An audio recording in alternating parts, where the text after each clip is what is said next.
That would be the view everybody sees. So he's focused on camera work and commentary.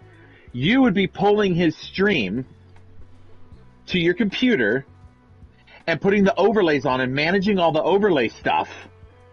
So he'll do commentary, I'll do OBS. Yeah. No. You're both going to do commentary. Let me finish. So I'll preface it this way. Both of you get into the lobby with your PlayStations, both of you on a PlayStation party chat. Yes, like how we are right now. Then, right, that would mean is Cody and you, your voices and Cody's video, which are all timed together, go out to the YouTube. You pull it in on your OBS, throw on the overlays when needed, and then that's what goes out to the rest of the world. So you're both in there, you both have your own cameras to work with, but only one of the cameras is going to show, right? Cody's, because he's running cameras while you're managing the overlays and the tiles. Does that make sense? I don't see how that would work. Does that make sense to you, Cody? I don't think that would actually work, to be honest with you. Mainly it's because... no different than you doing it. Well, actually, yes, it would, because for me to actually go into, what's it called, OBS, I need to, and like, actually know when to put up the graphics. I need to time it, like, instantly, like I need to time it, like, 9 seconds, like, after we say it in the party chat. And if we're having a conversation, that makes it a little bit, like, tough. Oh, I understand. So if... But this is what I'm saying, right? Can I Cody actually could just get my join the suggestion real lobby quick? and do all that with you, and you just stream and do all the broadcasts, and he just jumps in and does commentary with you. Yeah, but can I actually have a suggestion there real quick? How about this, right? I think, because you're trying to get into putting it onto the RWB YouTube, yeah? No, I wasn't trying to. I was just... I just thought that's where he was streaming. I know a way that we can do it. Okay. Listen to this. So I do the stream normally my way, right? To your Twitch, right? To the Twitch and to the Facebook and all of that, right? Like how I used to normally do it. You do it to your personal Twitch and then to the restream key I give you, right? Yes, exactly. Right. Okay. So what if we do this? What if I do my thing normally, and then your boy RWB Cupcake, how about he actually does what I do, but instead it's kind of like a stream, like a restreamception, to where on his OBS he does the browser of the GT Champions YouTube, and then he streams that to the RWB YouTube. No, we don't. It doesn't have to go to the RWB page. I know, but I'm saying we could actually if you want to. Well, right. I am less concerned about that and more concerned about just making sure we can actually get a stream going. And I want, Cody, I want Cody to be able to like broadcast with you, right? Yeah. And so if you both enter the lobby and a PlayStation chat, then the two of you guys are live, everything is great, and you'll just have to do the you just have to do all of the stuff on OBS. Yeah. Unless Cody wants to race, if you think you have this fixed and figured out, then he can race if he wants to or commentate. It would be his choice because he'd be good to go, right? So, Cody, what do you want to do? Well, it don't matter with me. I mean, if you want to go commentator, I can always commentate with you. But I mean, if you want to do it alone, you can, and I'll just go race. It's up to you guys ultimately. Well, I'm gonna be honest. From when I used to do it by myself in the World Cup, compared to when I did it with Pixteka and Chris when he jumped in for the Porsche qualifying, I think it makes it more enjoyable for the people back at home if we have 2 commentators. But the only thing is, are you in Division 1, Cupcake? No. No. So that is where it's going to be a little bit finicky. Why is that? Because remember, you said that in some cases, you're looking to have a full 15. In some cases we could, in some cases like today we might not. Right. Well, today we're not. So I'm just saying that you can have a guest commentator with you today. So if you want to do that, he can do that. So you guys can just do this party chat, and you can do your thing. There should be an extra slot in the lobby because Daryl said he had to pull out. He just told me that today. Okay. Well, how much time do we have until we start? Like 45 minutes till the practice session starts.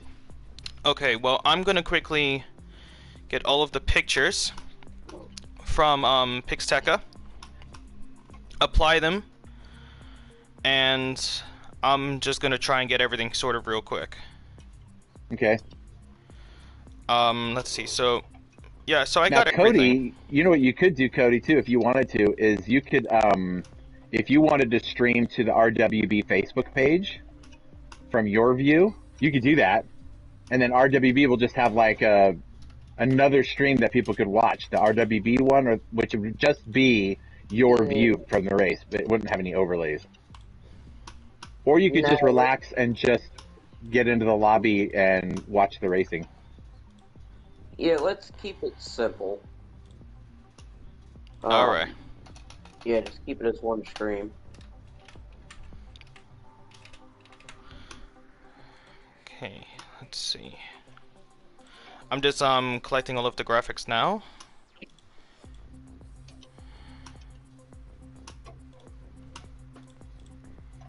Okay. Yep, that's the interviews one. This is the live one.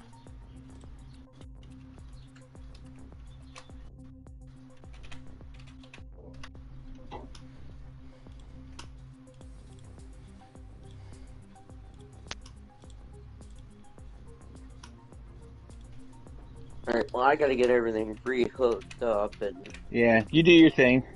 Yep, I'll hop in the party chat here in a few, or hop back in it. Alright, well, I'm gonna be right here doing all of this, so I won't go anywhere. Okay.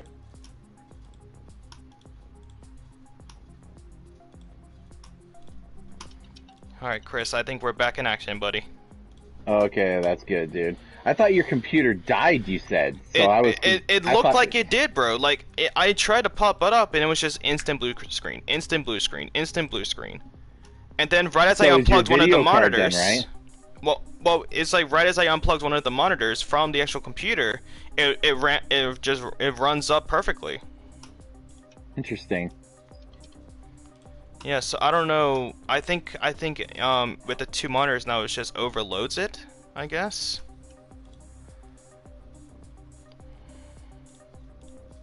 Maybe. All right.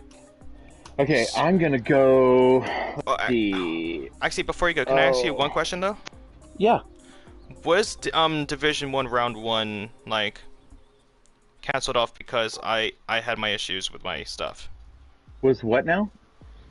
Was it canceled because I had issues with my stuff? No, gosh, no. They couldn't get the lobby to start because the two of the drivers, every time they were in the lobby, and they go to start it, they couldn't. As soon as Distinct Blaze left, and or one of the other guys, the race was able to start. So it had nothing to do with you. So okay. You have the stream key stuff, right? Did it update at all? Like, did you change it since the last time we've talked? No, still all the same. Okay, so they should all be the same then. Yep. Okay, cool. Hold up. Okay, right there. Yep. We still have half an hour before the race. I'm going to get a couple practice laps in here on the soft tire. Yeah. Because that's what I'm going to qualify on, clearly. Yep.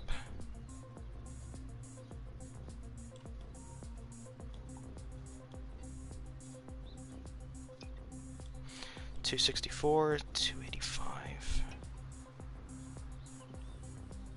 Perfect. Okay. I can do that. Okay, so thumbnail's updated, that's updated, all of this is updated. The BRB is like normal. Lobby. Oh crap, I don't think Pixteca sent me the lobby one. I have them. You have the lobby graphic? The one that has the blank spot on the right? Yeah. Yeah, I have all of the graphics. Yeah, he forgot to send me a few. Okay, let me get a couple laps in on these soft tires.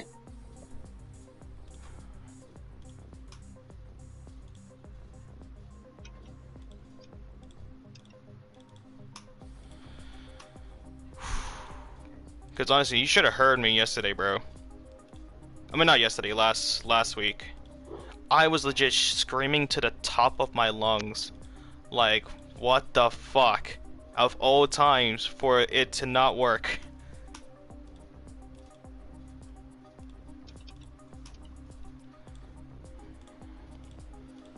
Okay, new banner, banner.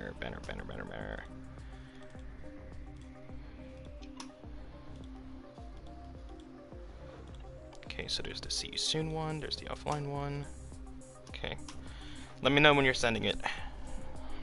Yeah, it's gonna be a minute. So I have Alright, to go no to my worries. computer to get it. Oh, I mean, I can quickly X Pix if he has it. If, Oh yeah, you can ask him. yeah, I'll ask him real quick to see. It's been kind of hard to get a hold of you on Discord lately, so we didn't know what was going on. Yeah. Well, I stepped away from practically everything, bro. Like, I stepped away from my Facebook, stepped away from my PlayStation, my Discord, everything. Like, I stepped away from absolutely everything. It was just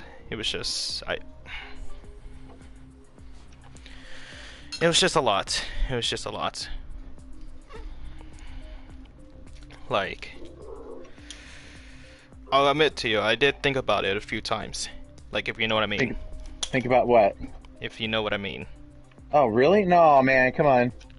That's It was just so much on me, bro. Like, I haven't. There's a lot going on this week for you, that's for sure. Yeah, like, did I tell you exactly what they were? The cat and your friend, right? That died of cancer? Yeah, my cat, my friend that died of cancer. I had another friend that went to the hospital. So that got me all fucking messed up. My girlfriend was having issues in her background, in behind the scenes with her family. So I was trying to help her out through that. Cause like the first week that it all happened, I was like the person to hold away my what's called, like my concerns and my feelings at that time, just so I can actually help the people around me. And then this week, I actually took a step back and just focused on myself. Like on that Saturday. Good, you need to. Like, yeah, that was pretty much. Yeah. It was just a very hectic weeks. But hey, I'm back at it. High hopes, hopefully. And then we should be good from there.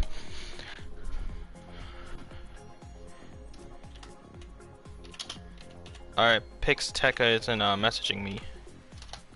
Is or is not? He isn't. Okay.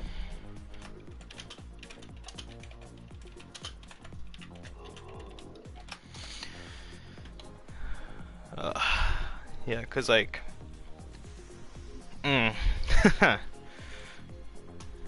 we've all been there before, man, and where life is just really freaking hard. That's an understatement, my brother.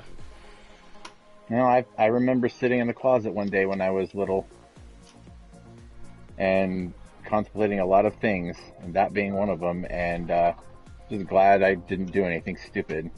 Yeah, same here, man. Same here.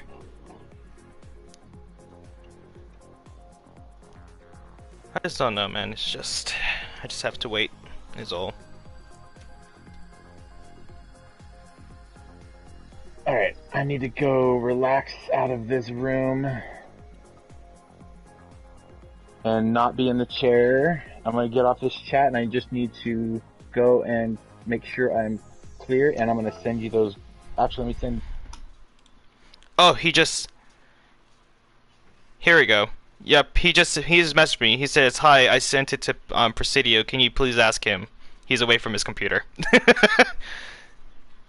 All right.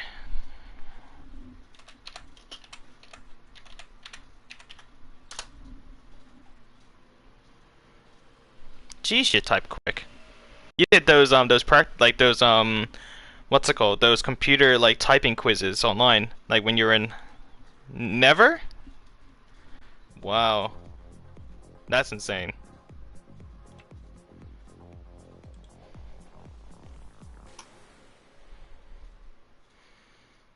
Okay.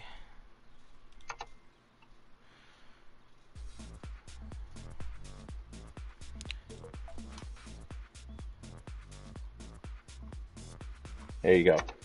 Okay, there it is. That was all of that.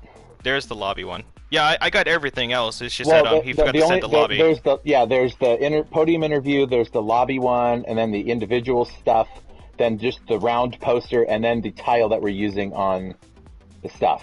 So Yeah. Yeah, he sent me all of the other ones, just not the lobby one. Okay, lobby, there it is.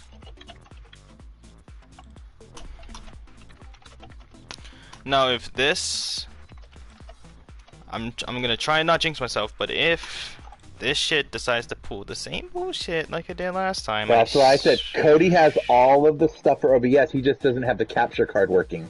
So that's why I wanted to see if you can show him what you're doing and help him get his side set up. So if it does fail, he can jump in and take over, right?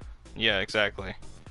Except once you start the stream and you end it, it'll kill it. It'll kill the stream key for the YouTube. So actually, that wait, it kills the stream key? Yeah. So no, it doesn't. It kills that stream. In other words, if you stream again, there's nothing assigned to it. Restream is sending it to YouTube, and the way I have YouTube set up is once the stream is done, and you disconnect, it stops the thing and then closes out the video and saves it, right? Yeah. So if you stop, I got to go and recreate the thing on YouTube for you to redo it again.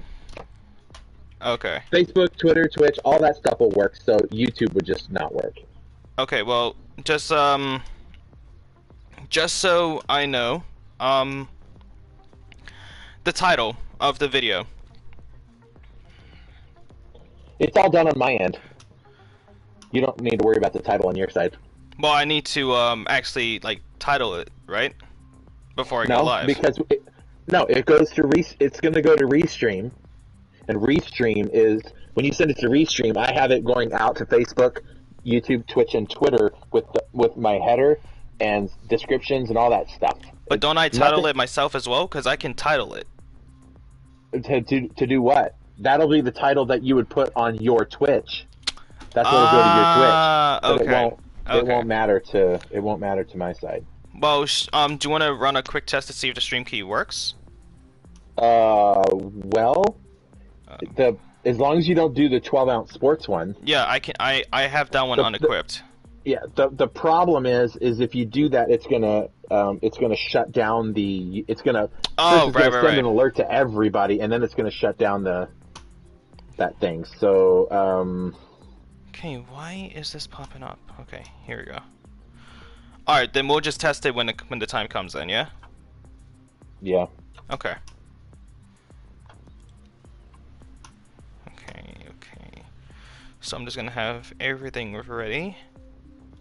Okay, so the starting soon graphic first.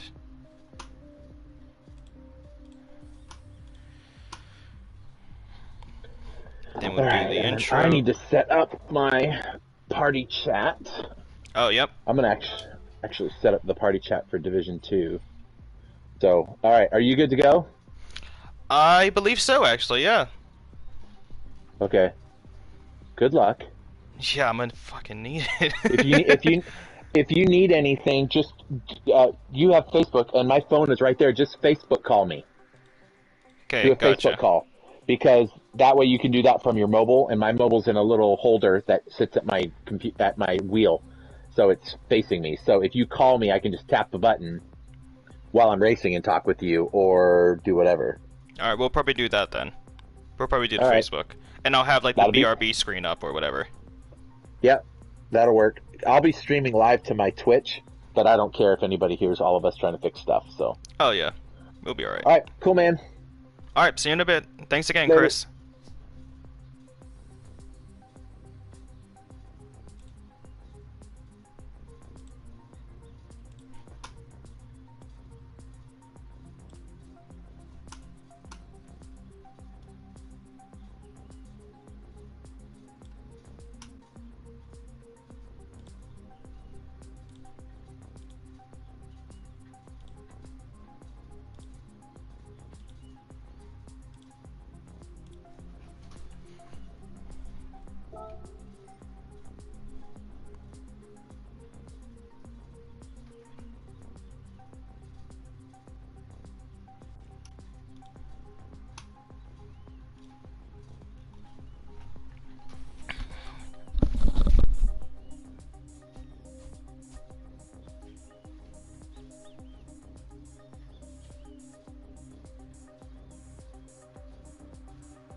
enjoying the view?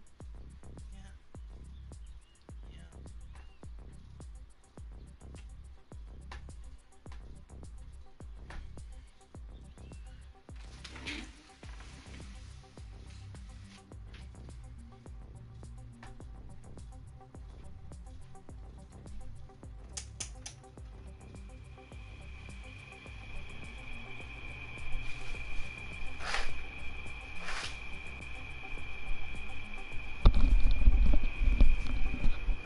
Okay.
Alright, and I'm back.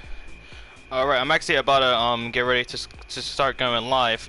That way we have plenty of time to talk right before the lobby starts, and then Okay. we'll be ready to go. Alright. Okay. Alright. I'm just gonna get everything sorted.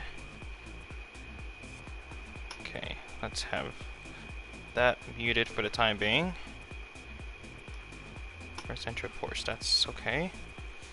High pretty music, yep.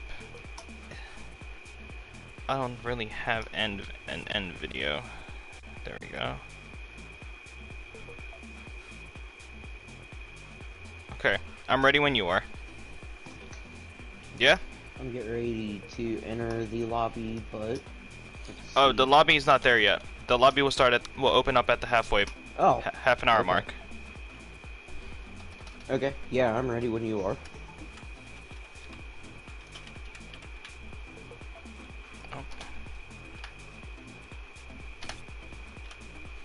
Okay. Let's see. I'm just double checking everything. Okay. Let's do that. Okay. Hopefully this works. Hopefully this works. Hopefully. Alright. They won't hear us when I go live, so I'll let you know when they'll hear us, okay? Okay.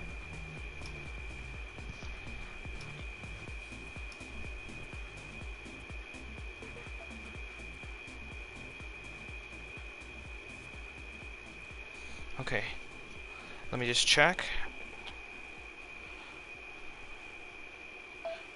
I should I should definitely have my phone off. I suggest you do the same as well, like your ringer. Yeah. Yeah, I'll make sure it's off.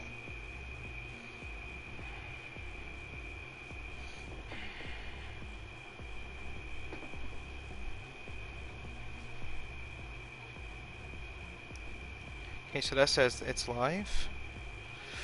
Okay, GT Champions, come on.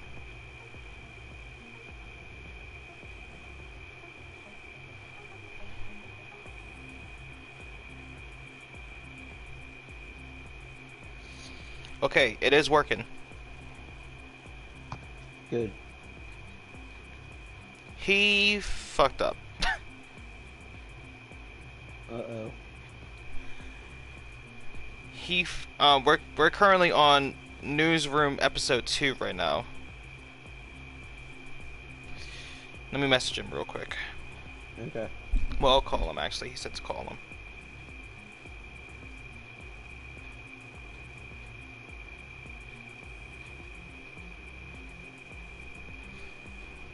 Hopefully he answers.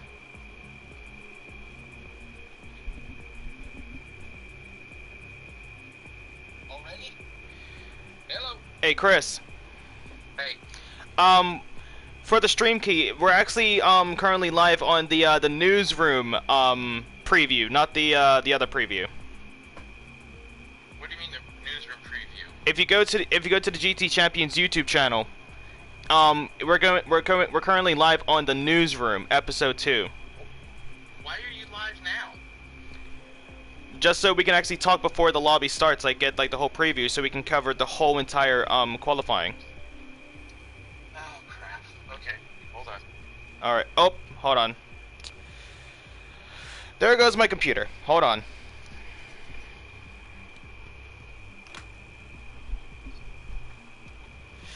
Yeah. This. Ah. Uh-oh. What's wrong? The computer just shut down. Hold on. Yeah, you're using the wrong stream key, dude. How did you get that one? That's the one I've always had. Okay. Go ahead. I'm gonna go ahead and stop this one. Yeah. Hold on. Well, it's instantly gonna stop now. Cause the computer Oh, just. stop. The computer just shut down. Were you streaming to the? Were you? Okay. Hold on. Yep. Before you ask, yep, I was. Okay. Hold on. Ah, this computer, man. This computer. Also, Cupcake is hearing this as well, just so you know. Yep. I don't know how you ended up doing that, so hang on a second. Let me just make sure. I might not switched over everything on my end. Oh, yep. Okay. Hang on. No worries. That was my fault. 100% all me. Well, my computer just shut down, so it should have already stopped. No, I'm saying the name of it was all wrong because of me. Oh, okay. Well, you're fine, you're fine. Cupcake? Yeah. You think you can get yourself sorted, ready? Because honestly...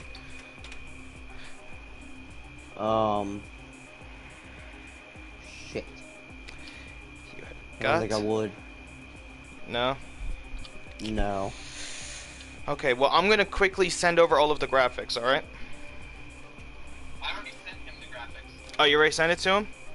Yeah, he has all that stuff. Okay, yeah, because I just don't know why my computer is just like, huh? You wanna do some work? Haha, psych. Yeah, the problem is he doesn't have a capture card, so he's got to figure out how to do it the way you were doing it. Okay, well, we're gonna set it up real quick, alright, Cupcake?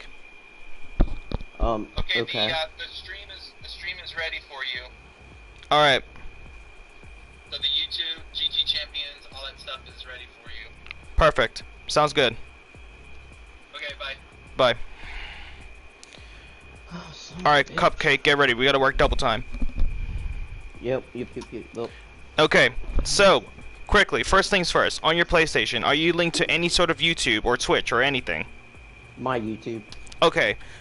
Okay, good. So go live on your YouTube right now on your PlayStation. Okay.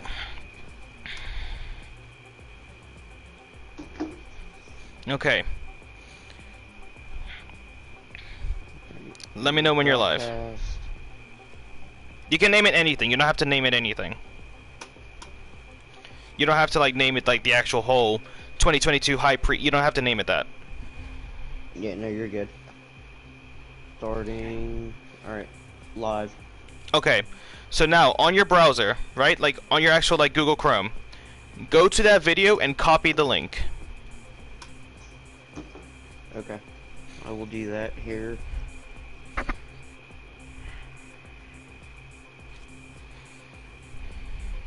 Discord, fuck off. Okay.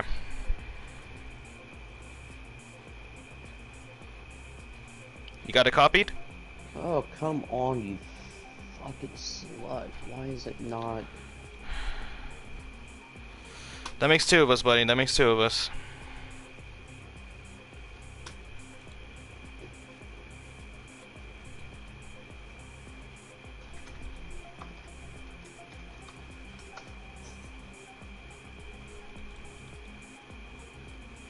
Come on, computer. Please don't fucking shut down again. Great. Alright, links copied. Okay. Now on your OBS, do you have it open? Yeah. Okay. On your OBS, you know how you can do you actually see browser in one of your sources? Yes. Okay, so go into that browser and then copy the link in the source.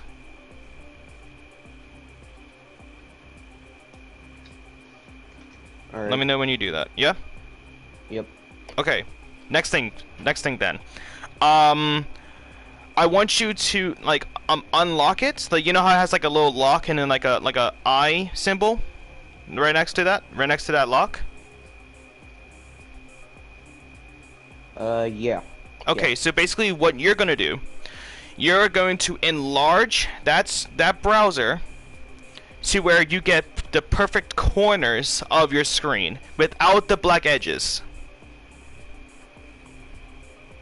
Dude, this is gonna be horrible. This is gonna be ungodly horrible. I know, but hey, it's better. No, Ah! I can't even read the text in the screen. You can't read the text on the screen. I mean, it is so blurry. When you clicked on browser, right? Yeah. Okay. Yeah. Oh fuck. Okay. Well, we're gonna have to just roll with it. Okay, next thing's up. Fuck. Okay.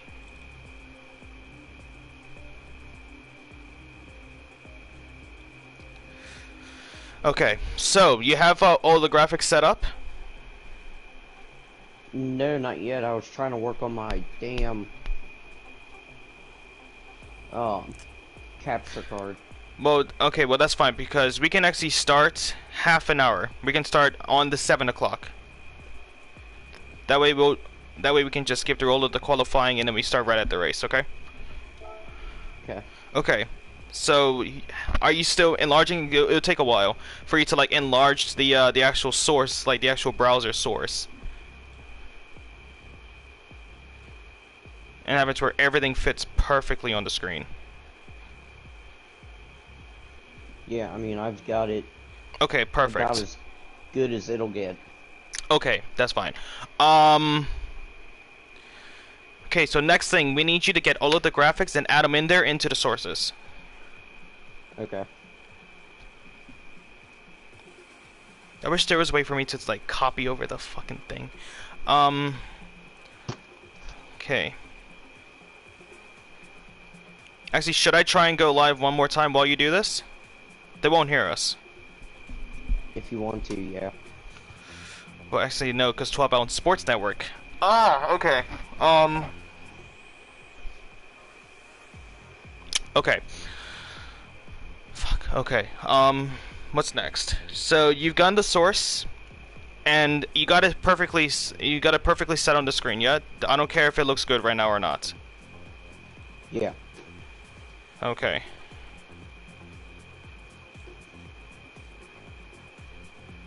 Okay, then after that, next thing on the agenda, you have to, of course, just get all of those graphics in, give them a name, just so you can easily pick out which is which. Okay. But you don't have the intro video neither, but that's fine. The main thing is, do you have the starting soon screen? Yes. So that is how we're always going to start. When you go live, make sure that is enabled on the screen. Okay. Okay. Okay. So after that, pretty much you just go the way that it normally goes. So basically you would just like say hello, welcome to the well, actually I can probably do that if you want, like the intro and stuff. Yeah, that's fine. I just hate how this just doesn't want to work with me in front of. Okay. We don't go anywhere if I keep on complaining. All right, let's see. So you got the browser. You've got. Wait, actually, hold on. When you see the browser, right, on the mixer on the bottom right, do you see desktop audio? Let's see, browser. Yeah, desktop audio. Is it actually going up and down right now? Oh yeah, yeah. It's Yeah? Yeah. Okay, good. So it is picking up our audio. That's good. Okay. So next thing. Actually, I'm gonna roll down the what's it called? The graphics that I think that you should have. Okay, and let me know if you got it. Okay. So first things first, you got the starting soon screen. Yep, I just added that. Next, you got the welcome screen where it says welcome your host, whatever, presented by RWB Racing and Hypre. Alright, so timeout. Okay, so that's the one I got. I should have the welcome. Okay. Or the starting soon. Okay, you have the starting soon. Yep, let me add that up here. There's that image. Okay. Okay. How the fuck?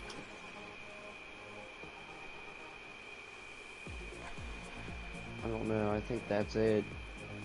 That's it? Man, that's fucking podium interviews. No. That's You what have I okay. So, okay, then actually, what instead of me telling you what you should have, tell me what you do have. Okay, so I got the lineup. The live one or No, the Division 1 driver live lineup. does say Division 1 Round 2 driver lineup, and it's a small box. Yeah, it looks to be kind of like a small box, and it's Like got a rectangle? GT Champions logo. Like a Yeah, almost just a like a rectangle, like a small rectangular box. Yeah. Okay, so that is what you use when you go live currently racing. So you know how like when people race and like you have those little pop-ups that go on the screen? Yeah. So that is one that you can use. In like behind the words is a little bit of a like a semi-translucent background. So that way you can actually see the words while you're living. You still see the battles in the background if needed. Same goes with the regulations. Do you have like a semi sort of same size box that shows the Porsche 911 RSR, the Laguna Seca track, the tires that they're using, the fuel consumption, and the qualifying rules? I think I've got that. Let me... Wait a minute. Nope. No? Okay, well let me ask you this thing first, actually. How are you saving the pictures that Chris has sent you? I'm just straight downloading them from Messenger. Oh, they're from Messenger. Oh, okay, that's fine. Let's see. Fuck.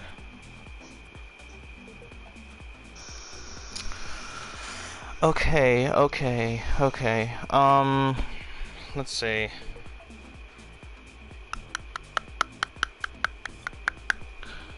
Let's see. Fuck, man. Okay. This ain't working. It's not. I don't... Fuck. Like, I have a feeling... Well, we're gonna people have to are try be again. watching the damn banner more We're than re- anything. We're gonna have to try again. Like try again next time. I'm gonna have to try again with going live. Just Okay. hopefully I am praying that this fucking computer stays awake. Okay. Going live. Honestly, bro, cross your fingers, do everything. I need this shit to work. I need it to work. I need it to work. I need it to work. I need it to work. Please. Please work. Going live now. Please work. Please work. Please work. Okay. Alright, so they don't hear us yet, okay? Okay. Alright. They're gonna start hearing us in 3. Oh, actually, hold on. Before I do, let me check everything.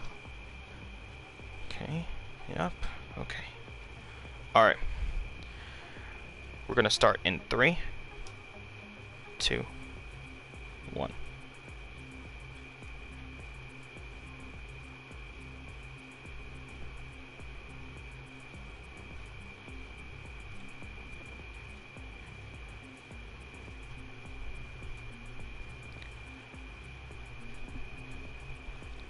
Alright, ladies and gentlemen, I think it's about that time that we get this show on the road. Ladies and gentlemen, welcome back as always. But of course, we started off with the intro video, so don't go anywhere. We'll be right back after a little bit.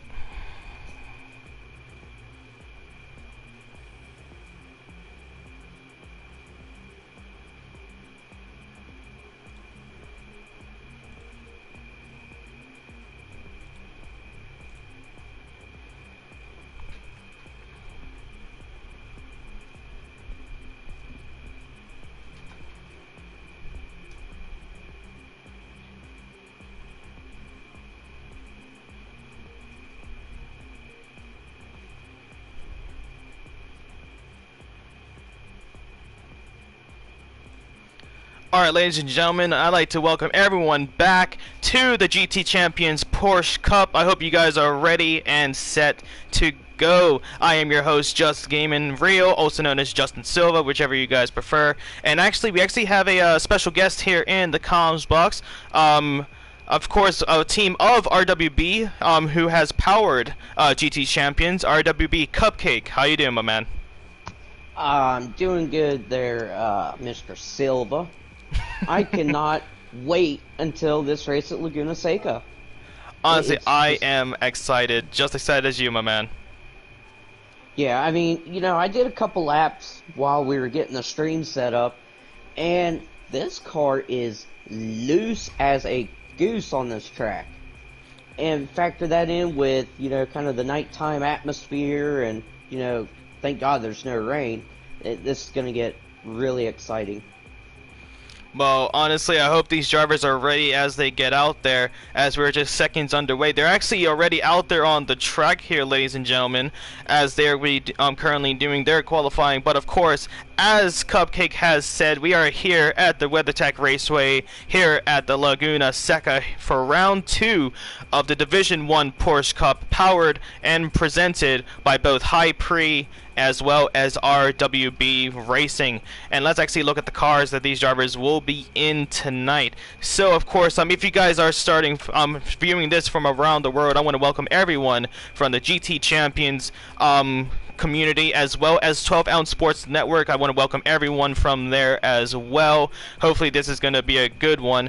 And while we're actually doing this as well, ladies and gentlemen, I'm just trying to get the lobby ready and set to go. But of course, here at the WeatherTech Raceway Laguna Seca, here for May 21st, is going to be a tough one here, in my opinion. Actually, it's going to be tough. I actually have raced at this track, a very historic track actually for the Gran Turismo games over the past few years. And I gotta say, with, as Cupcake said, the Porsche 911, where it's very rear heavy, as well as a track like this, where you want to be in a front heavier car, especially at the downhill hairpin in the middle of the track in Sector 3, is going to be tough for these drivers. But let's see if these drivers can make it until the end. Cupcake, we're here for a good one, I could definitely tell you that. Yeah, I can't wait. And I can't wait to see how these drivers are going to react racing around, not only in such a tight pack, but when coming up to that dreaded corkscrew. That quick left-hander, right-hander, downhill, the rear ends. I don't know how they're going to be able to pull it off. They might have to do a little bit of they're probably going to be wheeling it down like a motorbike, just going on the back wheels, because with this car being a heavy rear end, if you mistime that just by a slight second, you're going into the gravel, and you're probably going to be stuck there until the end of time at this point. But of course, these drivers have done their practice. Let's see if they are ready and set to go for this one.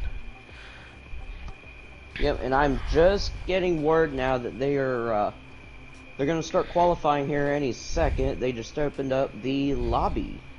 Yep, we both actually joined in at the exact same time. So ladies and gentlemen, let's actually go down to the drivers on the track and let's see how they are doing. We actually have a pretty good turnout so far. Still a few drivers still yet to choose their Porsche 911s, as we hear that beautiful engine drive all the way past. Of course, here, ladies and gentlemen, just to remind you guys, if you guys are just queuing in, welcome to the GT Champions Porsche Cup, as we are here. Of course, the driver is driving in a Porsche 911 RSR 2017 model, and we're at Laguna Seca, and it's gonna be a tough one for these drivers. Two times the wear, no requirements at all. They can use softs, mediums, or hards, even intermediates or wets if they feel to challenge themselves. And it's actually a bit cloudy here in the WeatherTech Raceway for Laguna Seca, so we actually could be seeing a mixed setup here tonight. So let's see how these drivers take it. Of course, 2 times the fuel consumption, but for the qualifying rules, all drivers can use whatever tire of strategy they want to set their fastest time in practice, and that will set the grid, of course. So, and whatever tires that they use in qualifying, that is the tires that they have to use at the beginning of the race. So, Cupcake, you've been out there on the track here with some of these drivers and GT Champions. What would you say would be the best strategy for those drivers out there when it comes to the pit strategy? Well, it depends. If you're going to start more towards like the rear of the pack, honestly, if I was in that situation, mid-rear, I'd start on mediums. Obviously, if you're up front and you want to get a good start, definitely go with softs. Try to break away from the pack as quick as you can, preferably before you hit that corkscrew, because that's the last thing you need to be in. is, you know, a 3, 4, may I say 5 driver battle for position going into a corkscrew. So, you know, that's how I would base it. But, you know, these guys, we're in Division 1, they're the cream of the crop. I'm sure they've got a better strategy than me. Well, but let's that's see. just my personal preference. But yeah, it'll be interesting to see. PX John, he just did his first qualifying lap, setting a 122.9. Ooh, well, let's actually get out there on the track to see how these drivers are doing, actually. And, of course, ladies and gentlemen, if you guys are new to the community, please follow all of the GT champions on Twitter, Instagram, Facebook as well, if you want to join us in the Discord to get yourselves involved. And if you want to get all of the information of GT champions, please make your way down to gtchampions.com to get all of the information when it comes down to all of the different leagues that we run here. We actually finished the World Cup series a few weeks ago, actually not a few weeks ago. That was actually, no, yeah, it was a few weeks ago in it for the All-Star, where we had that disconnect from me, so I do apologize for that as well.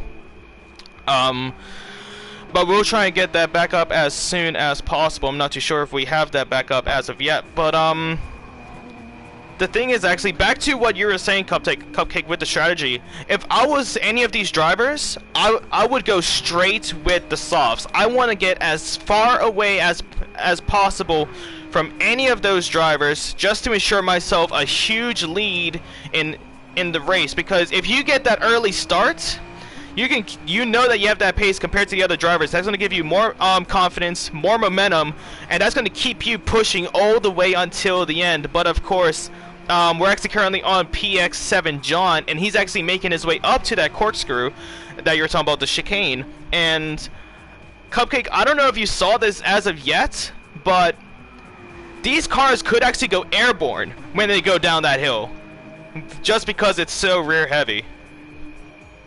Yeah, I caught that on our Discord channel, and that's pretty wild. So I wonder if someone's gonna catch enough air to where they just go yeet in their car. Oh, there's John. Yeah, John got a little too hot there. Coming in hot. Little bit too much juice on the throttle with that one. But let's see how Distinct Blaze does, and you can see all of these drivers, and this is Division 1, ladies and gentlemen. A lot of these drivers are struggling to keep the front end on the concrete, and that is just one characteristic about this car. It's just with that heavy rear, of course, a rear engine. It makes it so difficult, especially at a track like this, where these drivers, I hope, they've done weeks and weeks of practice when they first saw that calendar, because I think this might be the toughest race that they've had all season. Well, for the entire season, I should say. All season, yeah, this is the first race, as Division 1 was actually cancelled last week as we had technical difficulties with the lobby. So this is actually technically their first race, but it is round 2. We will do round 1, hopefully at some point. But yeah, so far. Well, actually, let's say this, right, Cupcake? What is your opinion on this track? To be honest with you, just plain out, how would you describe this track in like five words? Okay, 5 words. Chicane. Or no, wait. Well, not characteristics of the track. I'm talking about your opinion. Oh yeah, I know that this is gonna be my opinion, and I'm just gonna describe it in 5 words. This track is sandy. This track is sandy. Well, you need the 5th word, so I'm guessing this track is sandy cheeks? Yeah, close enough. Now, in all seriousness, though, this track offers little, and I mean little, room for error. I mean, I'm currently watching Luke, who is sitting in P10 at the moment, and you can just see all the sand around you. One tiny little slip up, you're out there building sandcastles. I don't care what anyone says. You're gonna be out there stuck, and you're gonna lose so much time. And I mean, it does work actually, because you have the gravel, so you can make your foundation of that sandcastle in it. Well, yeah, he could. But yeah, if I would describe this track in 5 words, I'll probably say 3: difficult, traumatizing, and challenging. Even though they practically are the same 3 words, same meaning. But the thing is, it's just that, like, it's so difficult. You have like where Lucas is right now, actually, with turn 1 and 2. That downhill hairpin, very difficult. Same here with turn 3 as you enter sector 2. It's just trying to get that car to have the traction. These drivers are really gonna struggle, and I don't see any of them like getting at least a perfect race. I don't see any of them getting a perfect race, because don't get me wrong, these drivers are extraordinarily quick, they are extraordinarily consistent, and as we just saw Lucas having himself a little bit of a spin in the gravel, and this is Division 1, ladies and gentlemen. And this just shows just how difficult this track is, especially in this car. I think all these drivers are going to struggle when it comes to the tire wear, especially on that front end, when it comes down to the fuel as well. And I think if they even ever try to have a battle, that's just going to make it even worse. It's going to be a whole can of worms that we do not want to open. Yeah, and with this track too, you've got a lot of turns that are very deceptive. Like, you know, you were talking about turns 3 and 4. Turns 3 and 4, they don't look that bad. But if you don't nail that braking marker or that braking point, you're going off-road. You're going directly off-road, yeah. And you know, like I said, it looks like you could take it, you know, 3rd, 4th gear, it would be, you know, fine and dandy. Reality, you got to take it in like almost 2nd gear. Of course, yeah, and it's gonna be tough as well. Or at least you'll probably go 2nd gear speeds in that 4th gear so you can get some sort of traction. And I mean, as we just saw, Lucas, he actually was in that 2nd gear, and he did that beautifully, improving on his time actually by just under a 10th coming into sector 2. But yeah, it's just gonna be tough. But to be honest with you, it just shows how close all of these drivers are. Ninja Kid has actually just improved his time to a 120.8, and from first of Ninja Kid to Lucas currently in last and 11th is separated by just over a second. And that is some seriously close times here, ladies and gentlemen. Division 1 goes all out with all of their races, and doesn't just go all out on the track, they also go all out with their customizable Porsches out there, all of them representing either themselves or their respective teams, but of course always representing High Pre as well as GT champions, and you just gotta love seeing stuff like that. Absolutely. And I don't think I've ever seen a gap this close before between 1st and 11th. It's now down to 0.8 of a second. It is, as we do see.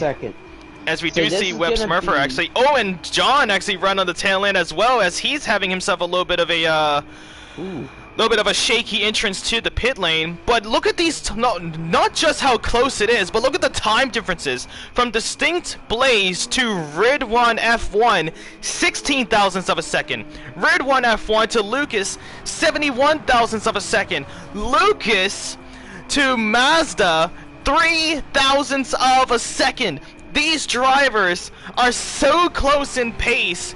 We're going to be seeing some extraordinary side-to-side battles if it carries on like this. As you see, Mazda going right past Corey. And look, right there, Brock Lil to Bite the Roses, another 3 thousandths of a second. And Corey hacked to Ninja Kid, 44 thousandths of a second. It just shows that all of these drivers are just giving it their all, proving themselves to be on the front row when it comes to the race start. And this is going to be a close one here, ladies and gentlemen. All of these drivers are giving it their all, and it's going to be a tough one. I got to say, it's going to be a tough one.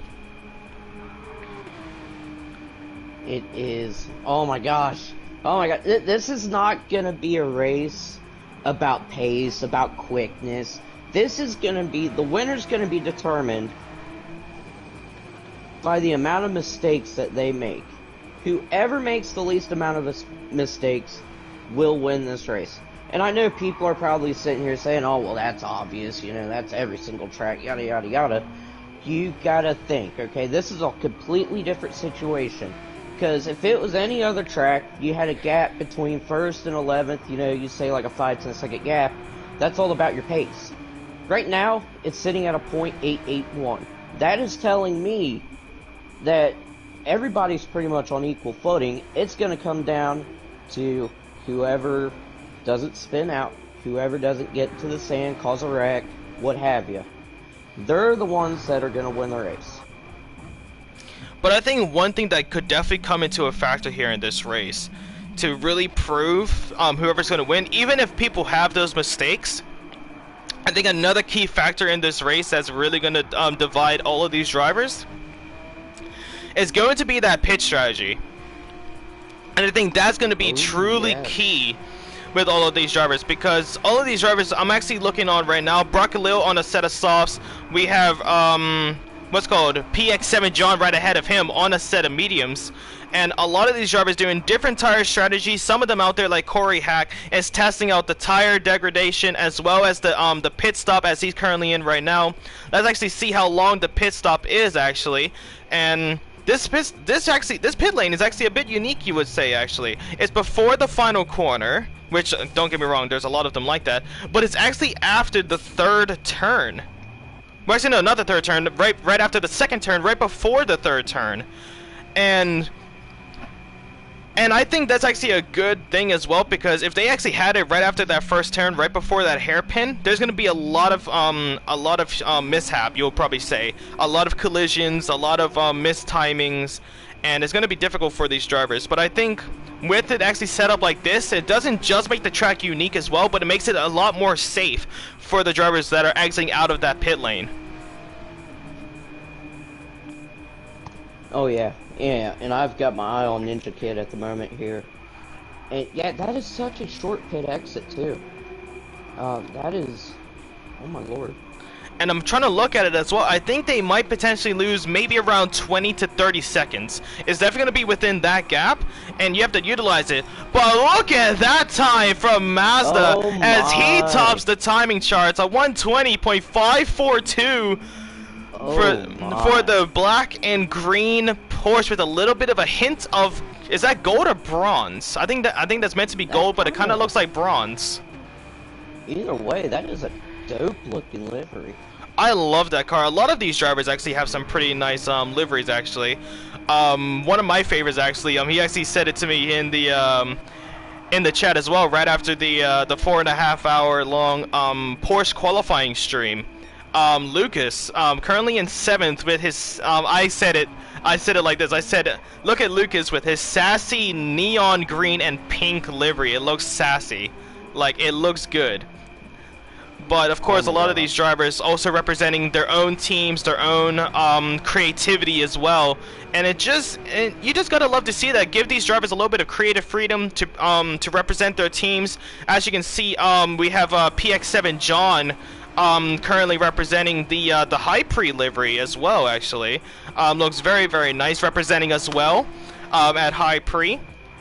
And then we also have Distinct Blaze, who of course is representing himself at Distinct. We have Red One, who's currently in the oh, actually there's a huge collision up ahead with Brock Khalil as well as Red One as they spin around turn 4. And this just shows as well, ladies and gentlemen, it doesn't matter if you're at the front of the pack, doesn't matter if you're at the back of the pack, or even in the middle.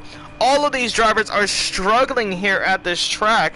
And it just goes to show how difficult of a track this is, because you don't have any sort of like runoff concrete or anything like that. It's straight up sand, it's straight up gravel, or in some case straight up wall, and it's gonna be tough for them as well. But of course, all of these drivers during the qualifying, they're also doing a lot of practice as well. And of course, ladies and gentlemen, I know that I said earlier that the drivers do have around two tire sets that they use.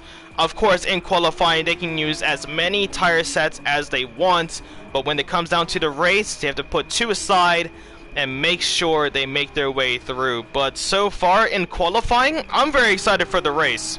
I can already say I'm very excited for the race. I cannot wait to start it off. Yeah, I absolutely cannot wait. I think this start, the very first lap, is gonna be wild. It I mean, is. absolutely wild. Going into that downhill section, going into turn one, that is going to be pure chaos, and I'm here for all of it. Well, honestly, these drivers are doing so well. Even those little slight mistakes that these drivers are making, where they get a little bit too much sand, a little bit too much gravel, or even a little bit too much of the curve where they have a little bit of wheel spin.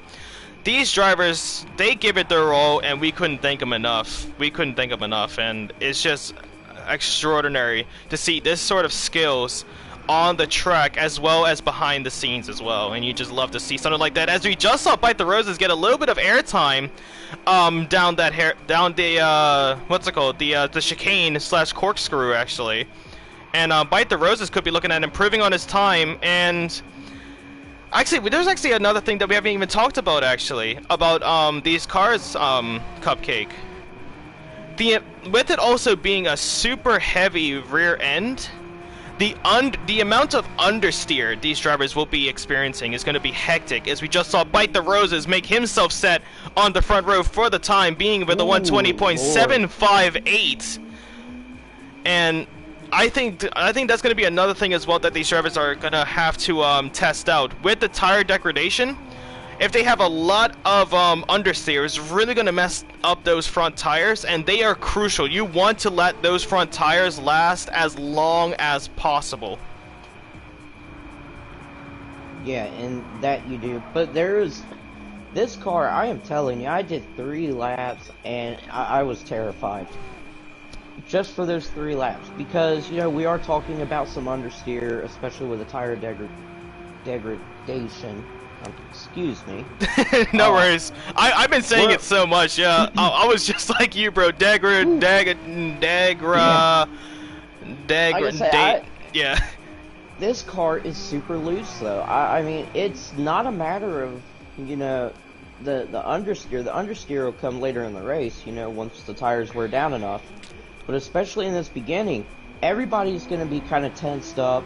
Everybody is going to be on edge. And they have to balance that with gaining positions, but preventing oversteer.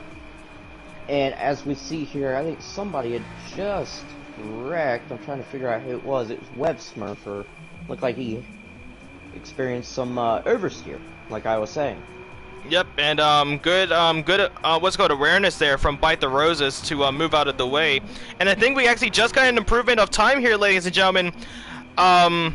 How in the world do you say that name? I remember I struggled so much with this guy's name. T.S. Bop. That's what I'm gonna say. T.S. Bop, the Canadian, actually getting onto the front row, taking it away from the British Bite the Roses, as he clocks in a 120.723. But I don't think anyone's actually getting close to Mazda's time yet, and he could actually be comfortable here at this point, would you say? Oh yeah, absolutely. Now, the one thing I do kind of wonder, though, is when he set that fastest lap, you know, what was his fuel situation? Because I'm looking at his lap times at the moment. They're a little bit all over the place. I mean, you see a couple 121s, 122s, then it goes up to, you know, 124, 125, versus, you know, some of these other individuals, such as, you know, we'll take Ninja Kid, for example. You know, I'm seeing constant 120s, 121s. There's one, you know, 124. So, I mean, consistency is also going to be key in this race as well. That is very true, because when it comes down to racing as well, it's not about pace, it's about consistency. Because it doesn't matter, like, let's say this, right? If we had this scenario, who do you think would win? If Mazda's fastest time was a 119, let's say, a 119, but that fluctuates between 119 and 125, where Ninja Kid would be around a 121 or a 120. Who do you think would be the better outcome in this race? I wouldn't say, you know, hypothetically it wouldn't. I don't think it'd be Mazda. Because, you know, if you're constantly running like what'd you say, 120s, 121s, you know, versus someone running a 119 and then 121s, 22s. You know, that consistency is gonna get you farther than just one fast lap. There's a saying I remember someone mentioned to me, I think it was about 2 years ago on GT Sport, that I'm not a qualifier, I am a racer. Exactly. Meaning, Yo, you know, that's a good saying right there. That's Yeah. a very good saying. which, you know, that's something that I've taken with me. You know, I can sit there and, you know, or anybody actually, I'm not just gonna point myself out, but anybody could set a fastest lap, but can you keep that same pace all race long? And I think that is where we're going to be seeing a lot of people struggle. Because with a track like this, it just switches up on you just by like a flick of a like a light switch. It can change at any point because because remember, as these drivers are going around the track, not only is the tires going to get worn, the fuel's going to get lower, so the car's going to be a little bit lighter, and you kind of want, and with the gas tank actually being on the front end of the car, it's going to be even tougher for them to get that that sort of that sort of traction on the front end of the car. And things can change like that, but that's also going to come down to if these drivers can actually they can have that consistency. But if they what is the word for it actually, where like if you're acting and you don't have a script and you just act, improv. Improvising. Thank you. Or Yeah. improv, yeah. Yeah, so if they can improvise as they race, because no one has a race fully planned out. They might have a plan, but the plans could always go wrong, and that is when you improvise and see if these drivers can actually switch on that that like attacking instinct and just keep on pushing. But so far, we have about just under 5 minutes left of qualifying before we get this show ready and set to go, ladies and gentlemen. And honestly, if it's anything from what we saw in qualifying, there's going to be a few mistakes, there's going to be a lot of good battles, and we could see a little bit of heartbreak as well. Yep, that is absolutely what we could see. And just to let everyone know also, I am going to be looking over your comments. If anybody posts any comments, I'll be able to see them. Oh yeah, please, yeah, exactly, because I can't really do that or else my computer was shut down. So Yeah, and we Yeah, don't so- want that now, do we? no, we do not. So guys, if you guys want to interact with us, if you have any questions, if you have any suggestions, or even just random comments as well, we want to hear from you guys back at home. And it actually gives me a good reminder as well, ladies and gentlemen. I want to welcome everyone from around the world. We have people from New Zealand, America, Canada. We have myself from Bermuda, and I think I'm the only Bermudian. If there is another Bermudian, please let me know, and that'll be very surprising. We have people from the UK. We have people from Asia. We have people all over the grid, all over the world on the grid, as well as back at home. If you're watching from GT Champions, if you're also watching from 12 Ounce Sports Network, we welcome everyone from around the world, and we want to thank you guys so much from just taking the time out just to watch these races. And I'm telling you this right now, you will not be disappointed in the slightest. You won't be disappointed at all, because all these drivers do their practice, get everything sorted.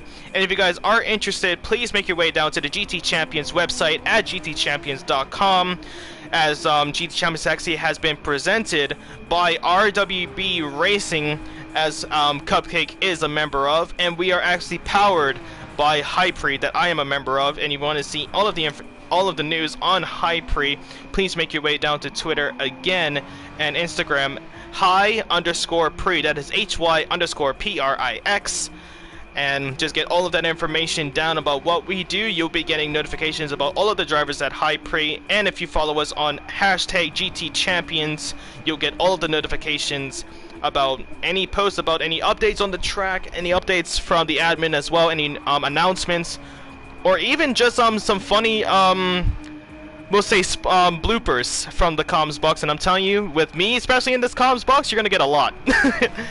And it's gonna, yeah, and it's gonna be funny. I can definitely tell you that.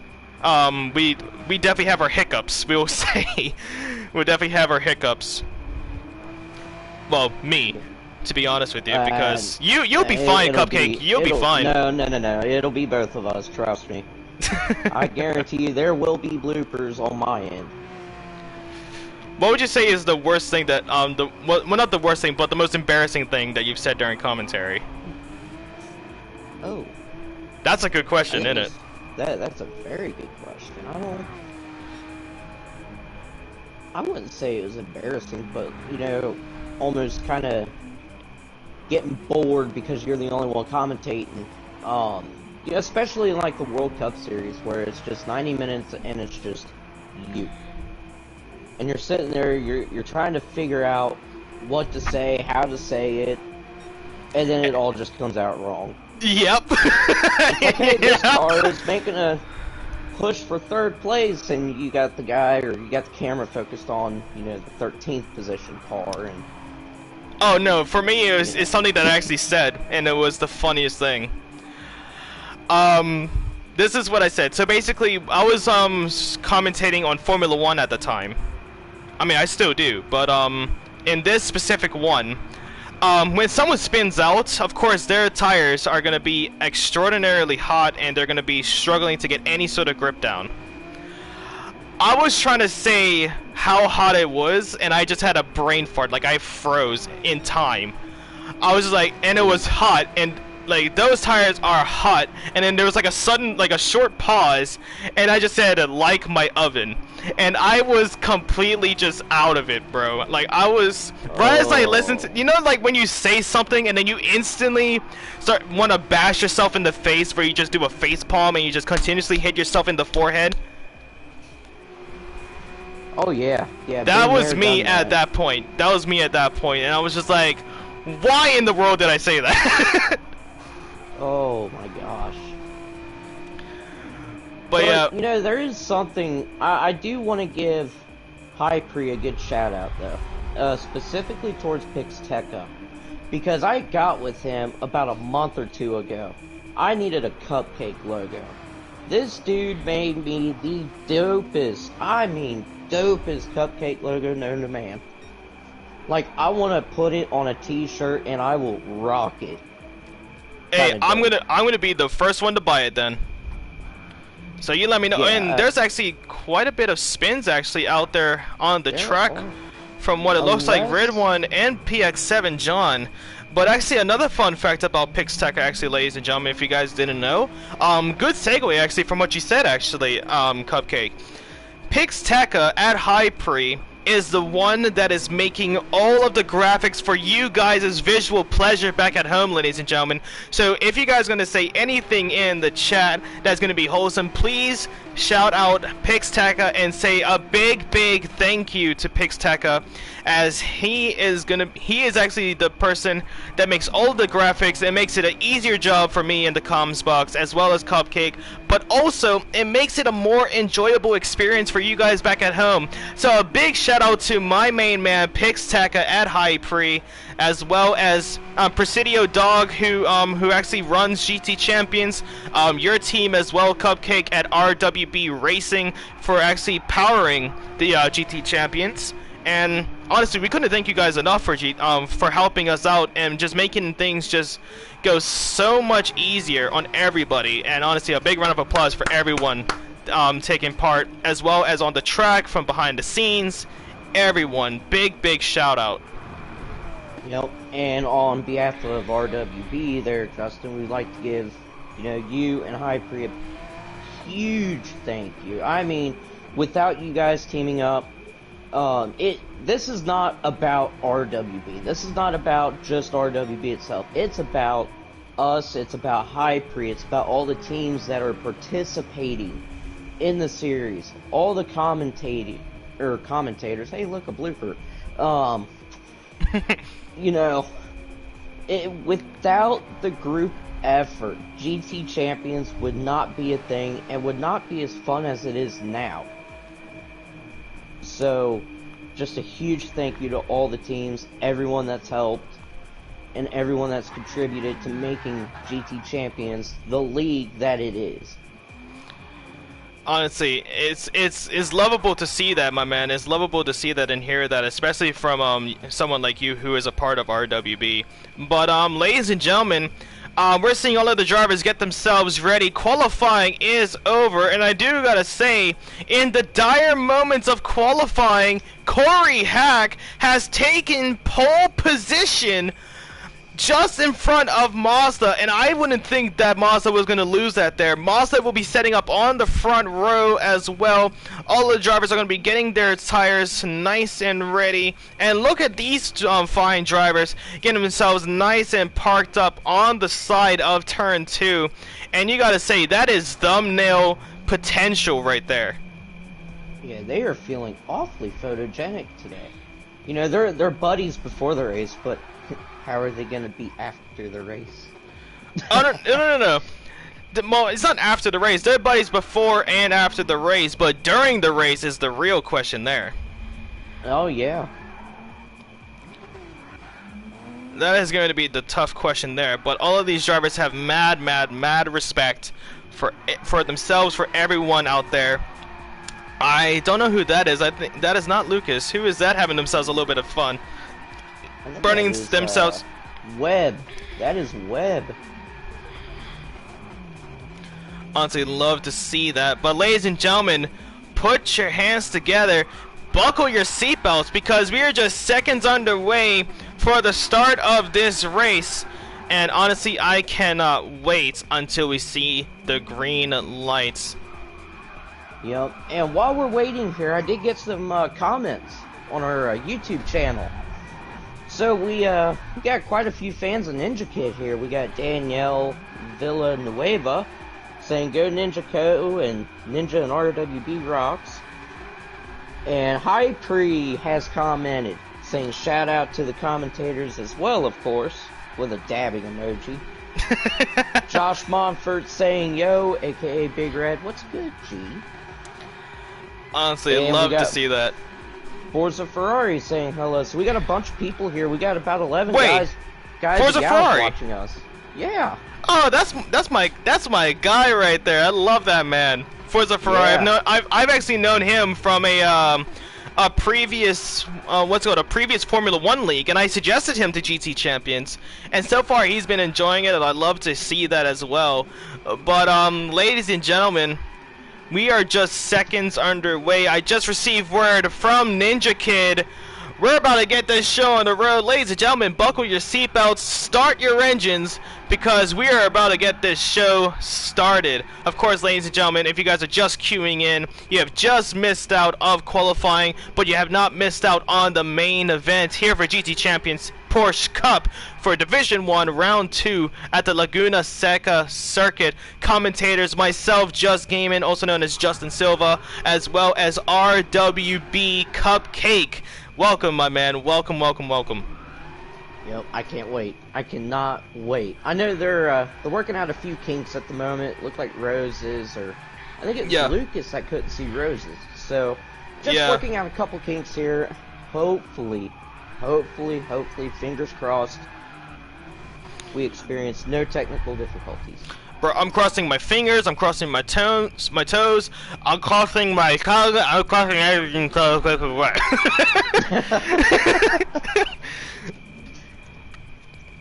Oh my lord. I'm gonna keep it crossed, so actually, no, I'm not gonna do that. At Taiwan. Oh no. Well, we're not gonna go there. Oh my lord. Look at it, go down turn 1. Like, I'm trying to talk with my tongue being twisted, and it's tough. Like, that's probably why you're saying, oh, you got you twist, like, oh, twist your tongue so you can be quiet. Now I understand the phrase. Yep. And I did get a comment here from Danielle. She, I guess she literally took your advice, because she is buckled in saying, let's go Ninja and RWB. Cheryl wishing the best of luck to everyone, and saying good luck Ninja. Well, actually, one thing that we actually could do, as we wait for all of the drivers to get themselves ready, what would you say is your favorite livery out there on the track? Oh my gosh. Let's see, as one of the RWB admins, you know, obviously. Oh, I'm of course, Ninja of course. Kid, but, you know, I'm unbiased. Honestly, I gotta go with Distinct Blaze. That livery is so simple, yet just as crisp as a 7-Up. I mean, it is. I love that pink purple that transitions into blue and then black, and it's just Really? a gorgeous looking livery. Yeah.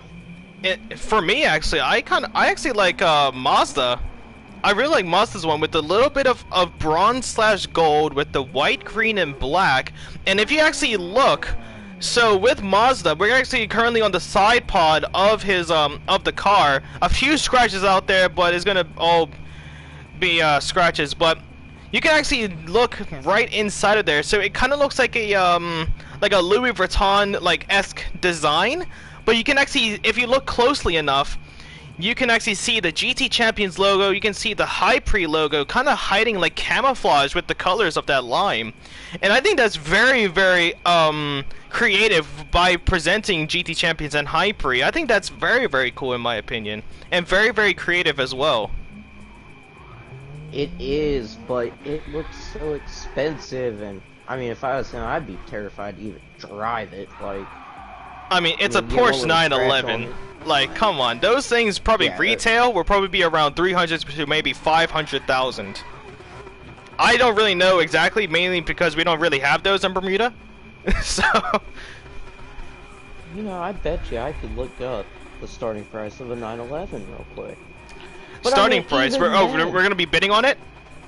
Well, not start. See another blooper. No. Like bidding on it. Imagine that. Can I get the 500, 500, 500, 550, 550? We got a 500, 550 bid, Oh, 550 my bid, lord. 550 bid, 550 bid. We got a Yeah. 500, 550 bid, 550 bid. Okay, we got 550, 600. Can I see a 600? 600. We got 550 going once. Going to, oh, we got 600. We got 650, 650, 650, 650, 650, 650. I'll accept 625. I'll accept 625. We currently have 600. I'm looking for 625 or 650, 650. Yep, and then it goes to Mazda. It goes from 650 to 1.3 million because of that livery, and that livery alone. 1.3 you know, million. Here's a fun fact for anyone watching here. For a 2017 Porsche 911 Carrera, goes anywhere. This is like MSRP. And this is Anywhere stock. from This isn't 90 like a Well, group car. this This is is- just stock. Yeah, this is just this is a range. You know, depending on trims, yada yada Yeah, yada. exactly. Base model, you're looking about 90 grand. Which I mean, I'm pretty sure I got that. You know, Wait, what? underneath my couch pillows. Okay, show and off. can go for more than 200 grand for a Turbo S Cabriolet. Ooh, man. And plus, you can probably imagine the prices of these cars out there now. They gotta be just under $1 million at this point. Oh yeah, every bit. Do this. But you can actually see a lot of these drivers are getting themselves ready and set to go, having themselves a little bit of fun before they put out those elbows and just bash themselves all the way until the front. Of course, not physically, but mentally, trying to bash themselves through, find their way all the way through. And I think we just had a quick leave of Bite the Roses, actually, ladies and gentlemen. I think we just had an issue with Bite the Roses, and that's actually pretty sad to see. Actually, Bite the Roses was quite up there, actually. It was. I'm gonna look here. Yeah, not too entirely sure what happened there. Any news on that? Has he messaged you actually? So I've been reading the comments, and let's see here. Bite the Roses is saying that he's just gonna sit out. Because a lot of people are having issues with not seeing him on the track. So that's gonna pose a kind of like a safety risk to, you know, not only himself but to other drivers if, you know, they can't see each other. You know, Yeah, people are exactly. gonna get accidentally wrecked, punted, what have you. So that's what it looks like. Well, guys, until we get this sorted, we're gonna keep ourselves on this screen as well. So, ladies and gentlemen, if you guys are interested, please look at all of the information up on the board. We actually have our different qualifying start times with the 1 hour start time. We're currently a few minutes late due to the technical difficulties. You gotta love Gran Turismo for that. But one thing that you would always guarantee, ladies and gentlemen, is that once the race kicks off, even if there's a disconnect, it's still a very, very enjoyable experience. But we're just gonna be a few seconds until we start. So hopefully we get started pretty soon, but of course we're working really hard in the background trying to see what's going on, how we can fix it. But if you guys are enjoying it, please make your way down to gtchampions.com for info and stats of all of the leagues and all of the past leagues that we have done in the past as well. So if you guys want to get yourselves involved with those, please make your way over there. And I think we actually had another latecomer actually here of GVG Jake actually. I think he's going to be racing here tonight, representing the Apex Racing team with that beautiful purple and black livery. I gotta love that. Oh my gosh. Yeah, it looks so good. It looks very nice, I gotta say.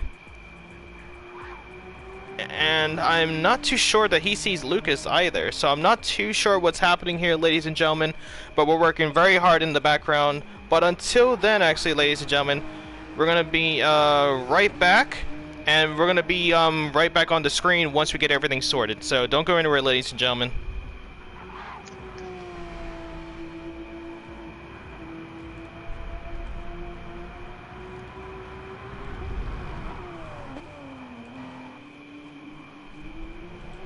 Okay, so they don't hear us. So good. We don't know exactly what's going on. No, we don't know what the fuck's going on. Crap. People not seeing each other. I mean, it's typical GT7 BS. Yeah. I swear to God, they need to fix these damn lobbies. Can you message Ninja Kid to see any updates about when we're starting? Yeah. Let me see here. What is it? Daz, I think. Or no, it's Ninja, yeah. ETA on start time.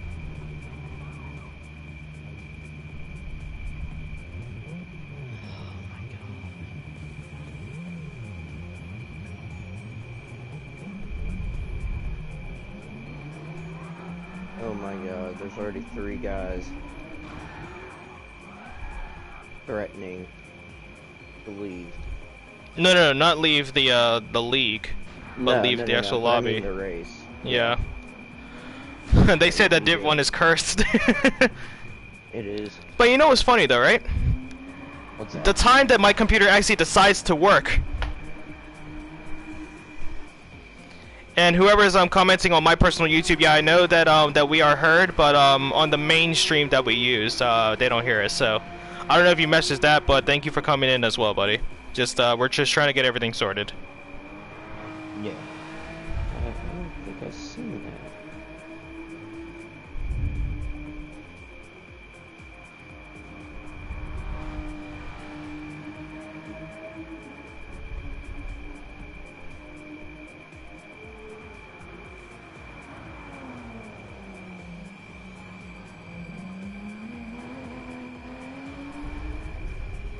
Oh my God. Yeah, I just read that.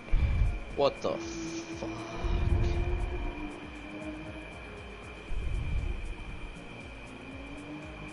He's gonna open another lobby.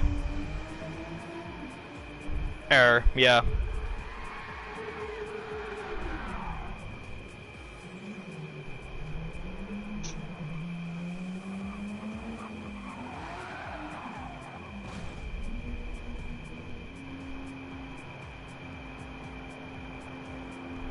Let's see.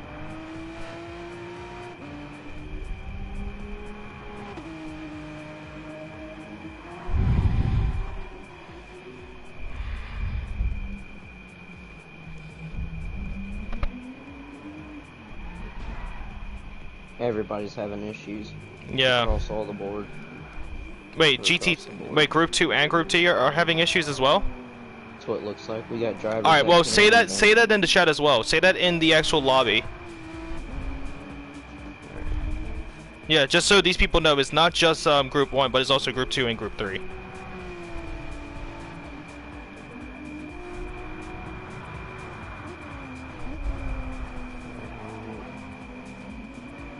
Issues as well.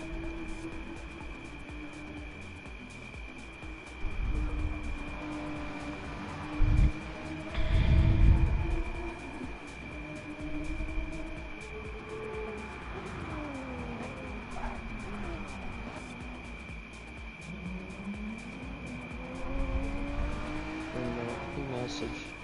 I'm gonna quickly leave and see if that new lobby is up. Okay. Okay.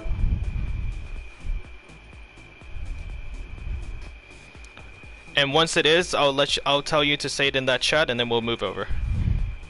Okay.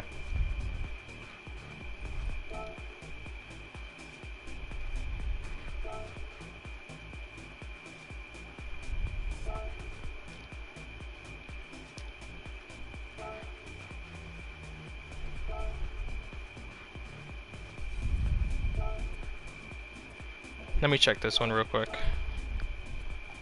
If I joined the same one, I'm gonna feel a little bit stupid. D3 was fun and it just shut down. Wait, so D3 was actually in their race and it shut down. Yeah. Oh, wow.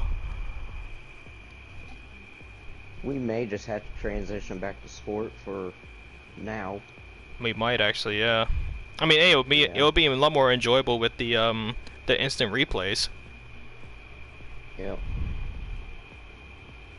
Wait, but also the tracks though, because we're trying to do Daytona Road Course as well. Okay, let's see. No, I've joined the same one as you. Crap. Oh wait, so Ninja is still in here. He hasn't changed it? Guess not.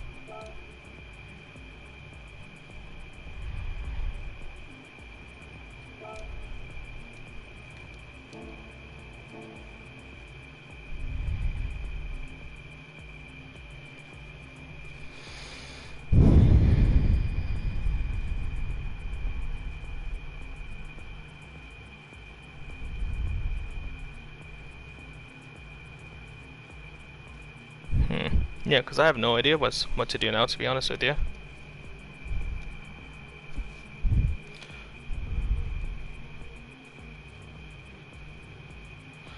I'm actually gonna play the high pre music, Okay. just so the people when they're back at home, they actually have something to listen to.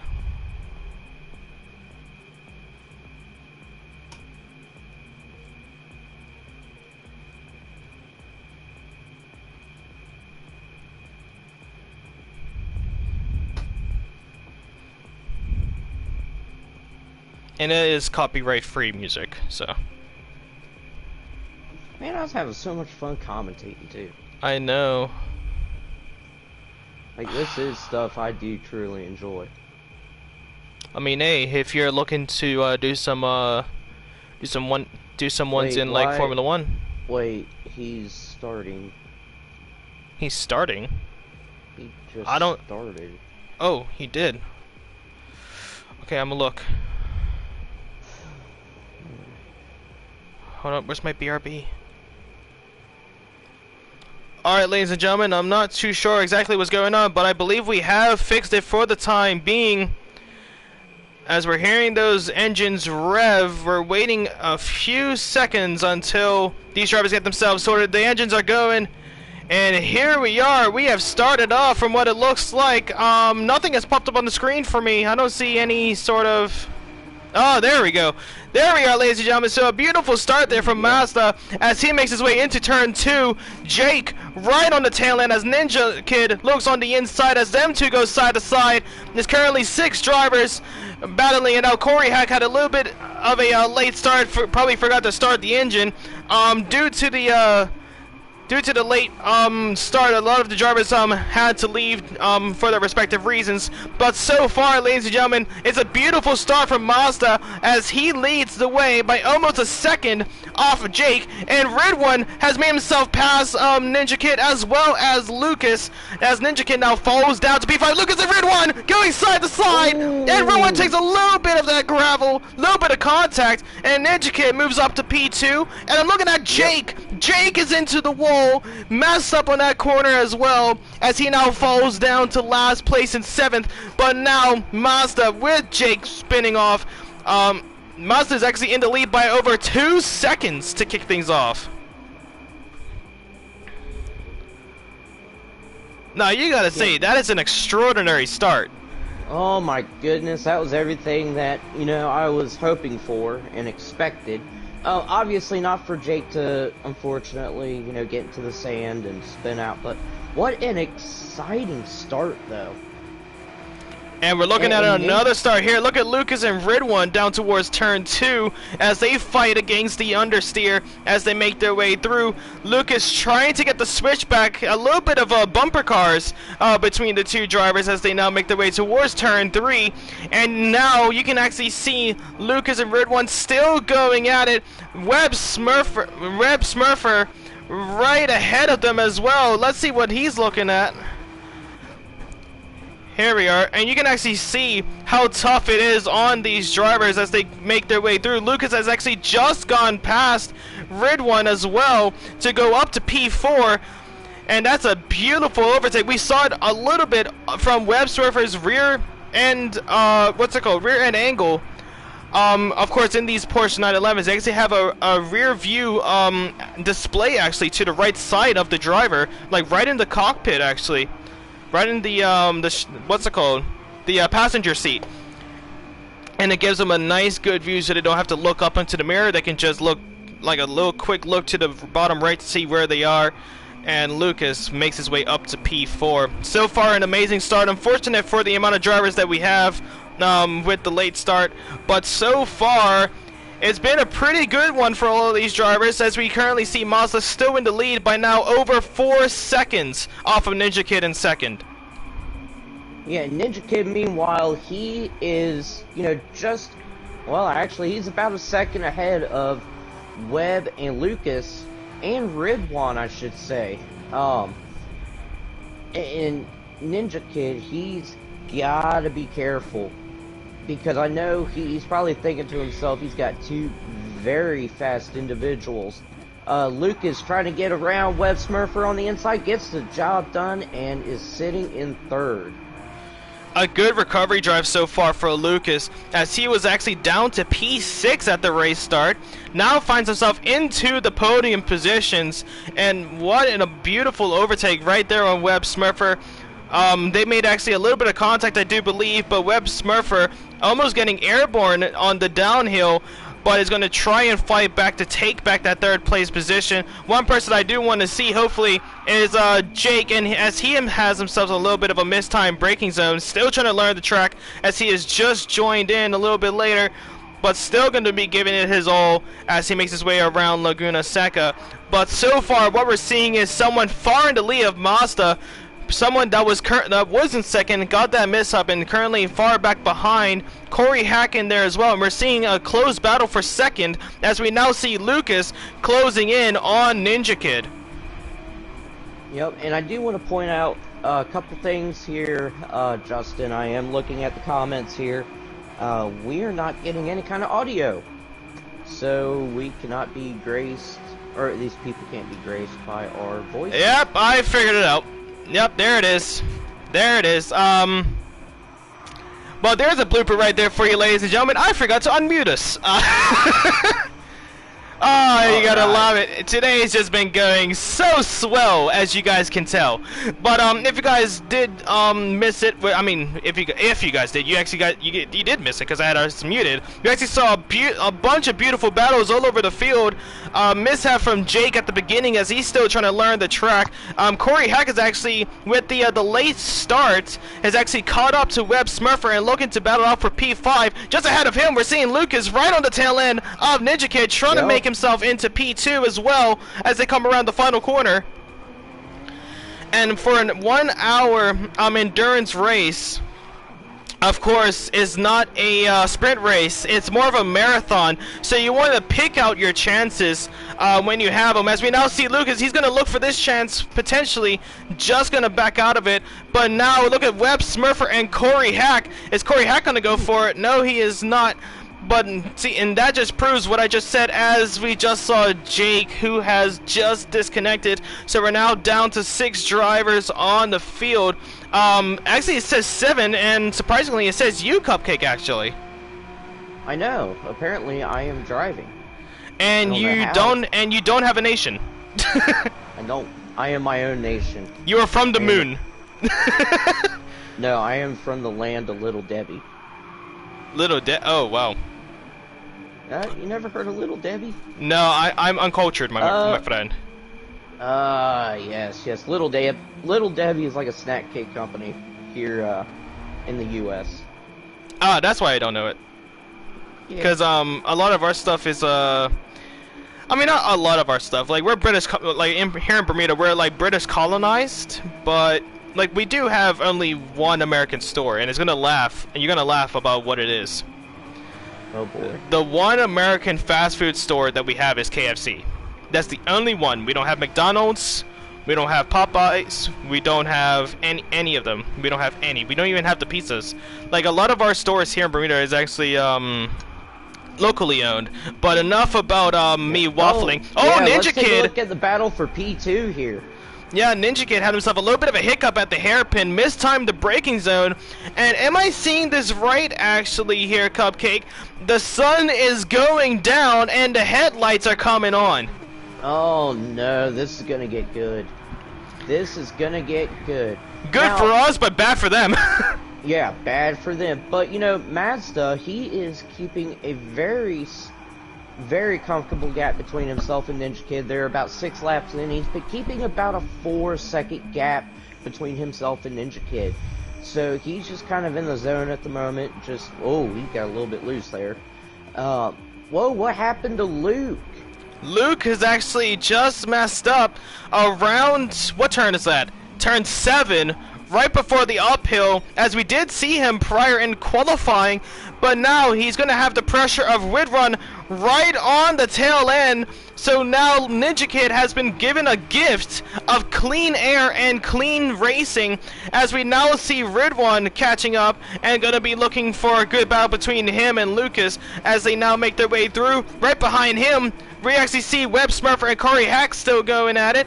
So we're going to go currently on the rear view of Corey Hack, and you can actually see how close all of these drivers are as we're looking on the rear view right after that pink spoiler. And you gotta say how close it is and how dark it's gonna get. Oh yeah, I'm currently on board with Lucas here. I'm looking right. Oh, Lucas is spun into the dirt, and he's gone. I think that's a little bit of a rage quit. Oh, and it looks like I'm in the race now. All right, well, I'm gonna beat you. Oh no, I mean, you probably would. I am a crap driver. That's why I'm in the comms box. No. You haven't. See, my forte is in like high downforce, not these kinds of cars. And you know what my forte is? Cars that aren't usually used, which means they're not the meta, in quotation marks, meta. But I mean, one thing I have, like, I am very consistent, right? I can tell you this, I am very consistent as a driver, as I do spin every single time I race. I'm very consistent of being crap, okay? So you have plenty of time to beat me. But right now, ladies and gentlemen, if you guys are just queuing in, welcome to the GT Champions Porsche Cup, as we're here for round 2 of Division 1 at the Laguna Seca circuit. As we actually had a little bit of a mishap with the start of the race. We were looking to have about 11 drivers, but with a few drivers couldn't really make it in time. Of Jake, and he actually just left after he had himself a little bit of a disconnect. A lot of the drivers actually couldn't really connect to the server, right? But we're now down to 5. But even with only 5 drivers, we're seeing some close quarter racing. As look at that, Corey Hack getting right past Webb Smurfer down towards Sector 2 in Turn 5. And that is a beautiful overtake there for Corey Hack.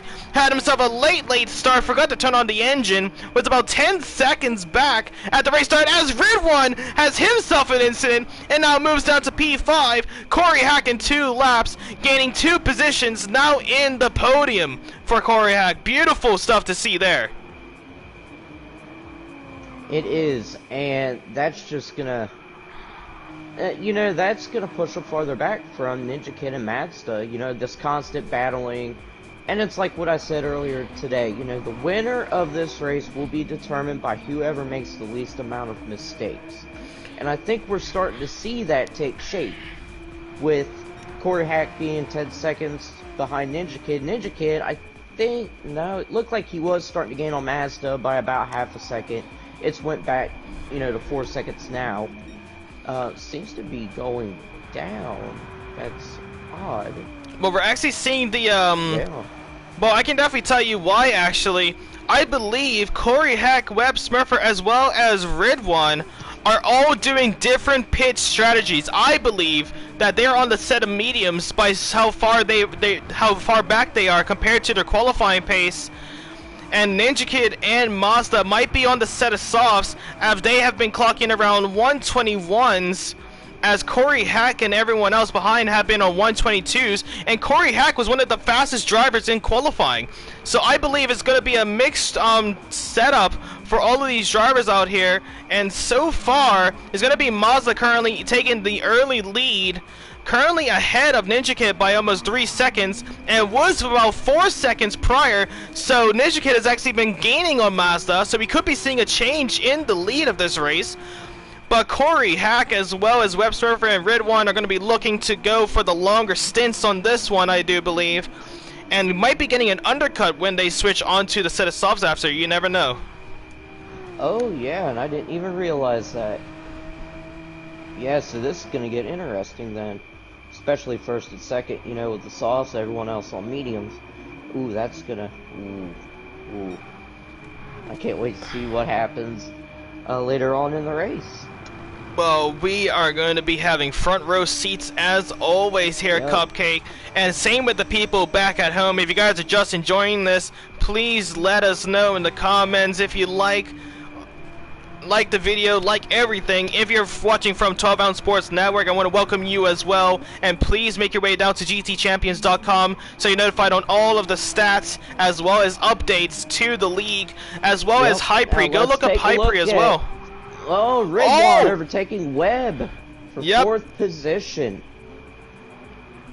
Now, that is a clean overtake there. Very, very nice. Webb Smurfer actually had himself a little bit of a hiccup on that downhill. Was looking to get a little bit of contact, but moved to the right just in time to avoid the Lime car ahead.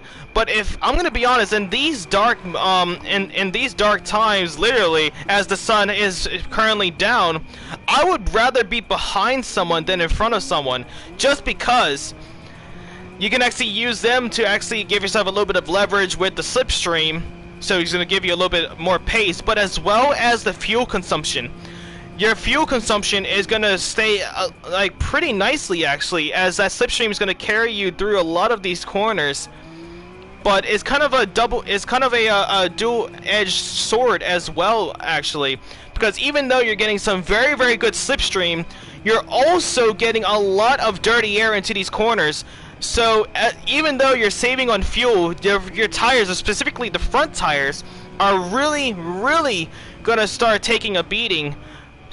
But I think that if you're on like those medium tires or the hard tires, you can definitely subsidize and stay behind someone and just have that longer stint. But if you're on those softs, you want to stay in front of someone. You want to have that extra leverage to where you don't have that dirty air, but you're gonna have to watch out for that fuel as well if you're gonna go for a longer stint than usual. But you can see Webb Smurfer, our cameraman, working the camera in the passenger seat of Webb Smurfer, is really struggling, trying to fight against those G-forces as well. So it just really shows how much strength these drivers truly have out there on the track as well. It is, and you know I've been watching Web Smurfer here, and he's gaining a little bit, but he's also losing. The big thing there that I have noticed, check out the gap between position 1 and 2. It is now down to 2.5 seconds. Ninja Kid is gaining on Mazda for the lead. And I think that's because Ninja Kid was actually a little bit more conservative on his tires. And that's what I'm talking about as well, what I was saying in qualifying.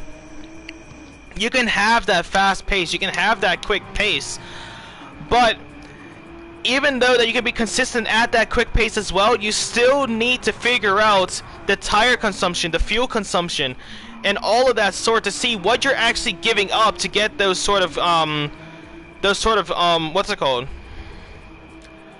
Those sort of times. And Ninja Kid has actually got that perfect balance of good enough speed, but also very, very good tire and fuel saving.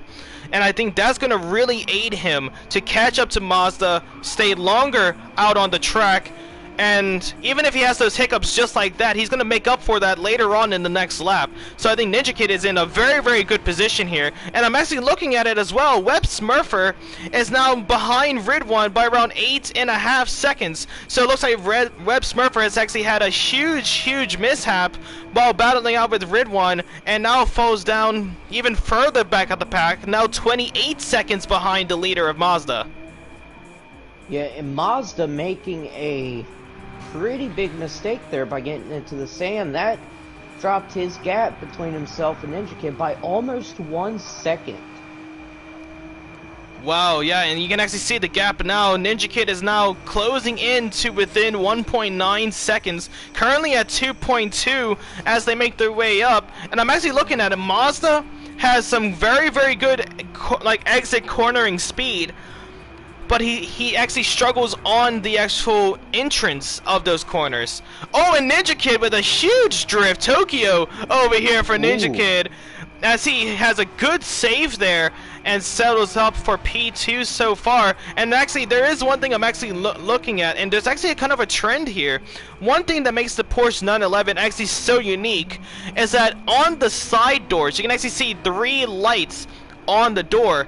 If one light is lit, you're actually in P1. Ninja Kid currently in P2 with 2 lights. Corey Hack with having all 3 lights lit on his car, and behind him, Ridwan and Web Smurfer having no lights on on those Porsches. And it just shows that these cars are so unique, so desirable as well by many around the world. Yes, and Corey Hack, though, he's going to be losing those 3 lights here with a half a second penalty. I imagine that's probably for track limits. Let's go back to P2 here with Ninja Kid. The gap has now dropped down to 1.4. It's closing in now. It's 1.2, yeah. So he's really picking up the pace, and we could be seeing a change in leader as well, ladies and gentlemen. So far, Mazda's last lap was a 123.469, where Ninja Kid was a 122.546. So Ninja Kid gained a whole second in the previous lap. And that's what I was saying. Even if Ninja Kid has that slight hiccup of taking too much of the curb, he makes up for it in the next lap. And we could be seeing him with a low 22 as well, as he is now within a second. Going into the pits. And that is a smart play. And I'll tell you why. That is a very, very smart play. That way Ninja Kid is now stuck. He needs to get the best lap that he can ever get on his old set of softs. And Mazda is going to be going for the overcut, where he is actually ahead of him, makes the early pit stop, and could be coming out ahead of Ninja Kid once Ninja Kid makes his what's called mandatory pit stop. But now Mazda going in, he was on a set of softs, and now comes out on a bit of a different strategy here. From what it looks like, it's a new set of softs. Still waiting on it as he comes out of the pit lane now. It might change in a few seconds. It might, and the interesting thing to see also is he didn't take any kind of fuel. No, he did not. So That's a bit interesting there. I think it's the wrong call there for Mazda, in my opinion. I think it's the wrong call there. Because he only has 2 tires. That is his last tire that he can use in this race. And with it being a set of softs, with 40 minutes left, I think he's really going to struggle. Yeah, I believe he will. So, yeah, Unless... I mean, like right now, if I was Ninja Kid, my next pit stop, I would change to mediums, get a splash of fuel. I mean a splash, because right now it looks like if you go, you can go about 22, 23 minutes on a half a tank of fuel. So, if I'm looking at this right, you could probably go, theoretically, okay, this is just pure speculation, probably go about 40 minutes on a full tank. So you need to, I think it might be best if you either fuel up this pit stop, or, you know, do like what, kind of like what Mazda's doing. You know, switch and keep the softs, don't fuel up. You're running, well, you will run faster laps, you know, with half a tank fresh soft tires. However, but this is the thing though as well. Yeah. He only can make 1 pit stop. Right. Mazda has just done his only pit stop.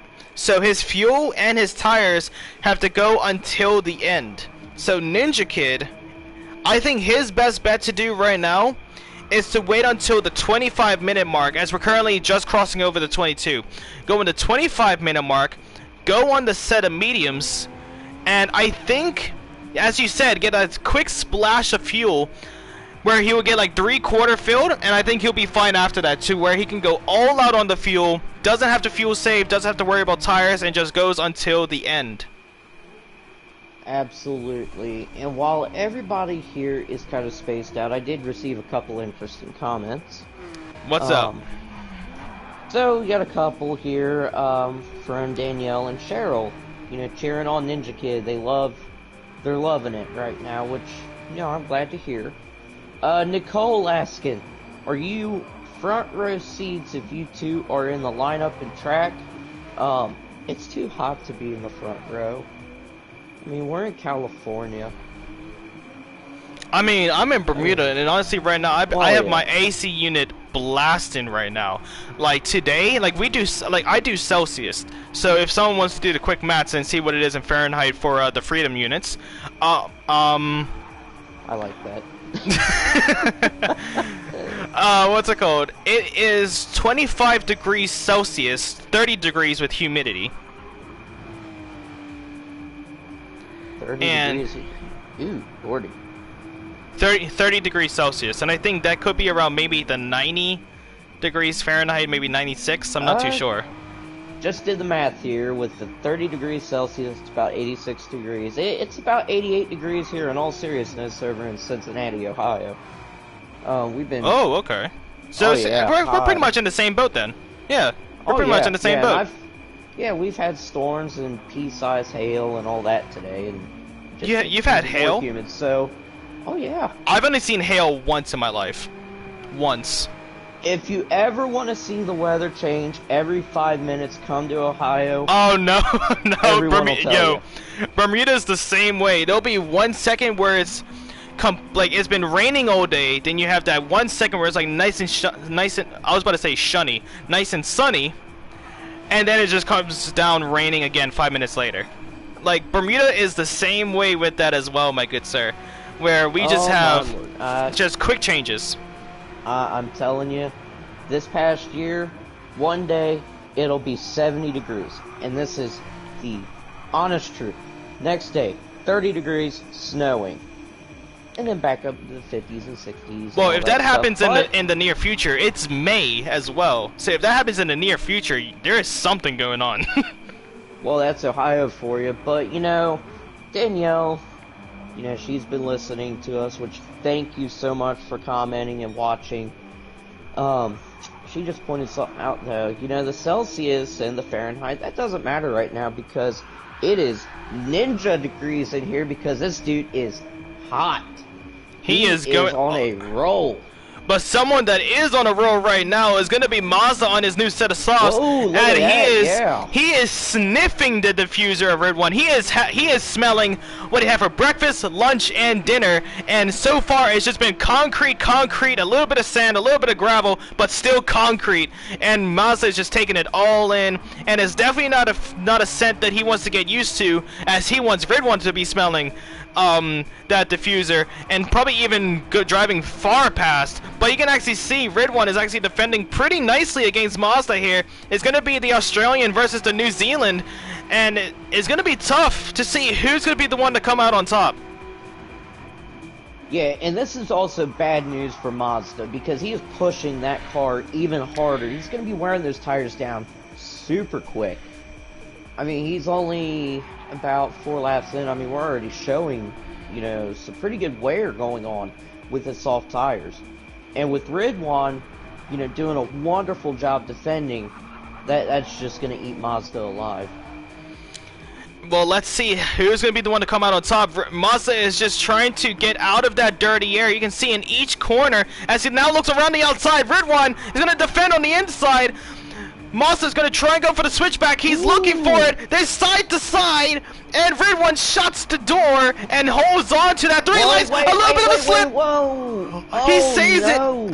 You got to say, that was a good save, but very unfortunate. Very unfortunate, but what a save. He's going to be happy with that, but one thing that he's not going to be happy about is that those 3 lights on the side of his car is now off. He is out of the podium, and Mazda now had them all 3 lit up lime green as he makes his way into the podium of P3. Now going to be eyeing down Corey Hack up ahead, and let's see how fast that Mazda is going to be doing compared to Corey Hack. As the previous lap, they're actually doing pretty much the same sort of pace. Of course, Mazda battling out with the Red One, but I think Corey Hack is gonna have to start defending pretty heavily very soon, as Mazda is closing the gap down seconds per lap. Yeah, and another thing interesting to me too, I've been keeping an eye on Ninja Kid and Corey Hack, trying to, you know, calculate the gaps and what have you. Ninja Kid's starting to lose some time here. He's been running 123s. Looks like 124. He's lost about a sec. Actually, it is a second between himself and Corey Hack. So those soft tires are starting to eat him alive. Well, I think this is what he's gonna go with, because if I know Ninja Kid, I think what he is going to do, he's going to make those softs last until the 30-minute mark, and then go on another set of softs to end the race. That's what I'm thinking.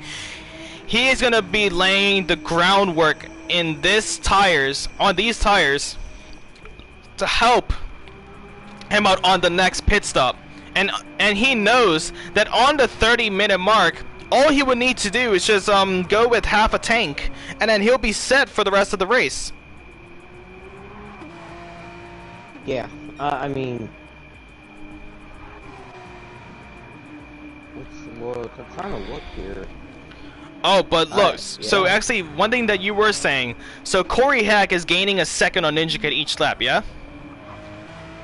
That's what it kind of looks like. While Mazda is doing the same, as he is now gaining a second each lap on Corey Hack, even more in some cases.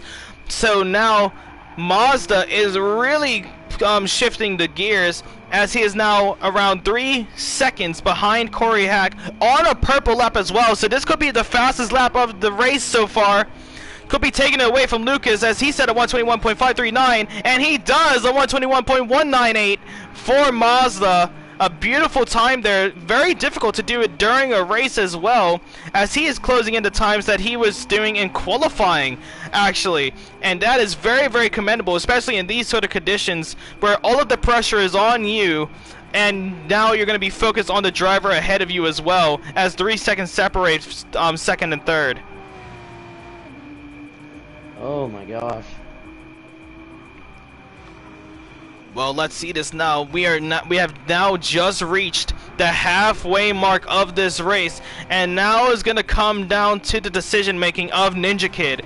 If he wants to lead this race, he will have to go on another set of softs and make up some sort of gap, because he is really struggling out there, and you can see that he's going all out, and he's still gonna stay out on those old set of softs. Oh my lord. This man is a man on a mission. He is just nursing those set of rubbers until the end, but I think he's really going to struggle now. He's really struggling. Previous lap, the lap before this one was a 123.5. He did a 124.5 on this lap, and it just really shows how much tire wear and how much these drivers are struggling in the late comings of this race. Yeah, and it seems like at the moment here, everyone is pretty well gapped. Mazda is now about a second and a half back from Corey. So I'm curious to see how that's going to work. Mazda obviously has lesser fuel than Corey had. That's going to be interesting to see how it plays out. Corey getting a little bit loose. Is going to lose a few tenths of a second to Mazda. Meanwhile, we got Ridwan sitting in 4th place. He's got a gap about 7.5 seconds between himself and Mazda. About 17 seconds between himself and Webb Smurfer. The big thing I'm worried about, well, actually, hold on here. Mazda is now 1 second, less than a second, but let's go back to our leader, Ninja Kid, who has just pitted. And I think this is where he's going to either make it or break it, as he now is going to go into the pit lane for a new set of tires, probably a little bit of refuel, but now we could be seeing Mazda really going to start to struggle. If I was in Mazda's shoes, do not make the overtake. Utilize that slipstream as much as possible, because now he is on thin ice. With that sort of fuel at this time of the race, he is really going to struggle. Oh yeah, and oh, is he? Woo! Collects too much of the sand there, but saves it from spinning around, as he now loses just about 3/10. But he's going to be able to make it up later on this lap. As we now see Ninja Kid, he's going to be coming out of the pit lane just behind Webb Smurfer, as I said, on a new set of softs, and with around 65% of fuel. And I think that's actually a good percentage there for Ninja Kid, as he can now go all out until the end, and we'll be looking at getting past Webb Smurfer first, as Webb Smurfer, Ridwan, as well as Corey Hack still yet to make their pit stop. oh yeah, and I'm curious to see what Corey Hack's gonna do, because I mean, he's doing a great job defending, but he seems to be, oh, he went into the pits. And now this is bad news for Mazda. He has no sort of slipstream to aid him on fuel saving, and he is now going to really struggle to stay ahead of Ninja Kid and make that car cross the line at the end. But now Ninja Kid on Webb Smurfer on the inside. Ooh, what an overtake. What a beautiful overtake there. Webb Smurfer trying to get the position back. Can't find the space there, as Corey Hack still in the pit lane and still getting his tires changed. Ninja Kid is going to move up to P3, and he now has the green lights relit on that Porsche.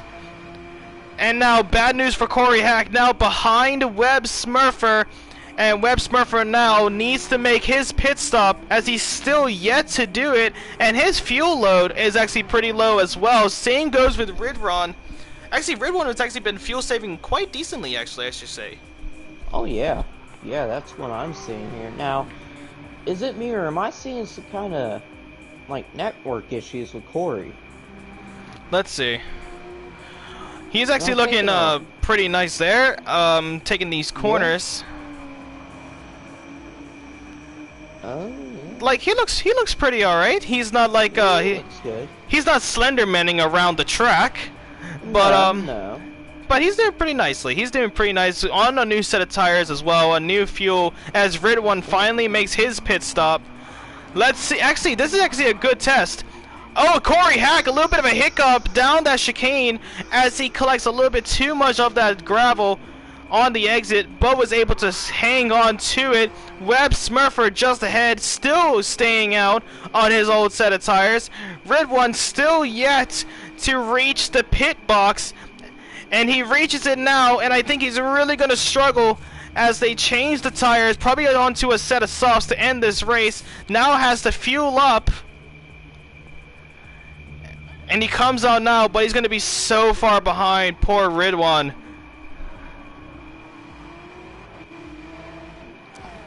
Oh man. And you gotta say, big command, like, what's called? Like, big shout out to Webb Smurfer, still staying out there on those old set of mediums with very low fuel as well. And that's actually gonna help him to stay ahead of Corey Hack a little bit with the lighter load. But with his worn set of mediums, Corey Hack right on the tail end, he is looking for the move. Is he gonna get it soon? What's gonna happen? As they go neck and neck for those green lights. He's looking on the inside. Potentially, he's there. He's sticking his nose in. Down towards the hairpin chicane. Ooh, dangerous. And he makes the move. What an overtake. That had to be the overtake of the day. To be Beautiful that scenes ballsy. there. Oh yeah, to be that, you know, to be blunt, ballsy in a sense. To outbrake Webb Smurfer going into the corkscrew. Well, honestly, I mean, to be honest with you, precision. it was very good precision, especially timing that braking zone. But I think it was the right call to actually go for a move like that, because if you think about it, even though he has a heavier car, he has a new set of soft tires, where Webb Smurfer is on an old set of mediums, and that is really going to help him out. Move up into the podium, and especially, but the thing was that really made it ballsy. It was just the location on the track that really did it. Like, I can admit this right now, Corey Hack has bigger balls than me. I will never ever go onto a move like that. But for him to actually be that ambitious, that confident to go into that sort of move, especially in a location like that on this track, and with these sort of cars as well, high praise right there. Overtake of the day, without a doubt. Oh yeah, absolutely. Now, I'm taking a look here at Mazda. He's got less than a fuel. Softs are wearing down pretty good. Ninja Kid looks to be gaining on him, ever so slightly. He is actually, yeah. He is actually currently gaining by a second and a half. So now Mazda, even though it's not actually in the rules, he's going to have to either go onto seriously low fuel loads, which it doesn't look like he's fuel saving at all. So it looks like he's going to have to go for another pit stop, which could be detrimental to his race. I do believe if he changes a set of tires and fuel, he'll be getting 2 minutes of time penalty, and that just ruins your race. I'm not too sure if that was carried over from the World Cup, but I think that he's really going to struggle out here as he has no tires left in the pits. Yep, none whatsoever.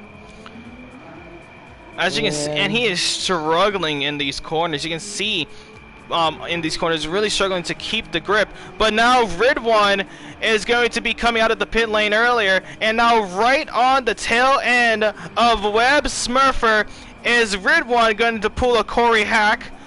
Instead of at the beginning, he's going to look to do it at the end of the corner. Couldn't get it done, but Webb Smurfer really defending like a true champion that he is. But Ridwan around the outside, he's looking for the gap, a little bit of contact, as there is not enough space given. Webb Smurfer now shoots into the pit lane. Good defense there from Webb Smurfer, but Ridwan coming out on top will be going up to P4. And now, ladies and gentlemen, we can actually see that the sun is coming up. So now the headlights will start to turn off one by one as the sun comes up here at Laguna Seca. It's been a long race, as we now have 20 minutes left, and it's so far been an extraordinary one despite the amount of drivers that we have out there on the track. Whoever left is their loss at this point, because this race has been absolutely extraordinary. And it has. And I'm still watching that gap between Ninja and Mazda. You know, what was it, about 2 laps ago, he had about a 26-second lead. It's now dropped down to 22. Went back up to 23. Oh, and one thing I am seeing now, actually, Mazda could be getting his first driver to lap in a league race, as Webb Smurfer now comes out of the pit lane and is being hit with the blue flag. Will have to yield and let Mazda through once he gets within a second of him. But you can really see that Mazda has been giving it his all despite the conditions, and now will definitely be taking the worst end of it, as Ninja Kid, as his pitch strategy, as I did say, would be one of the key things in this race. His pitch strategy has really paid off, and I think Mazda is really going to struggle. He could be getting the fastest lap at the end of this race, but I don't think that extra point is going to cover up a first place finish.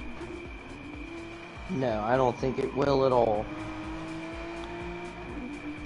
But let's see this now. And oh, and I'm actually looking at something. Webb Smurfer is pulling away from Mazda. And that just shows. Oh, and look at Mazda! Good save there, as he now goes back into the pit lane for the second pit stop. Someone needs to make note of that. But now let's see where he comes out compared to Ninja Kid. Ninja Kid went on around over half of the race on a set of softs to go into another set of softs, takes the fastest lap as well a few laps after the exit, and now Mazda is in deep waters. That thin ice is now broken off. He is now drowning, and he now has to swim himself back out once he makes this pit stop. But Ninja Kid is going to be the anvil of that situation, and he's going to be pulling away and pulling Mazda even further back of the grid.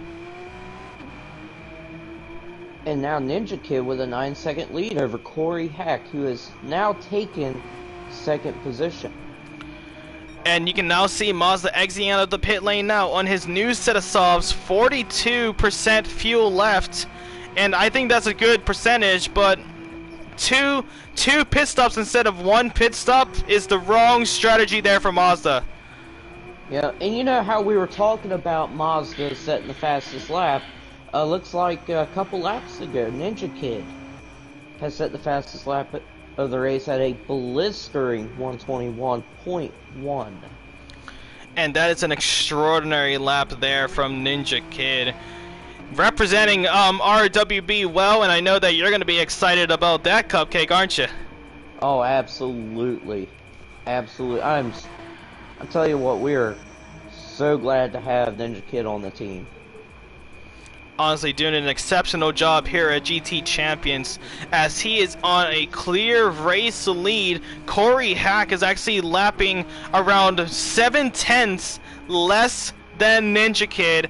Mazda is actually struggling to keep the pace actually on Corey Hack. Of course, going to take a lap or two to get those softs nice and warmed up for his lap. But you can actually see Mazda on that final corner. That's where he loses a lot of that pace there on that final corner, as he just takes a little bit too much of that sand and really messes up his entire lap there.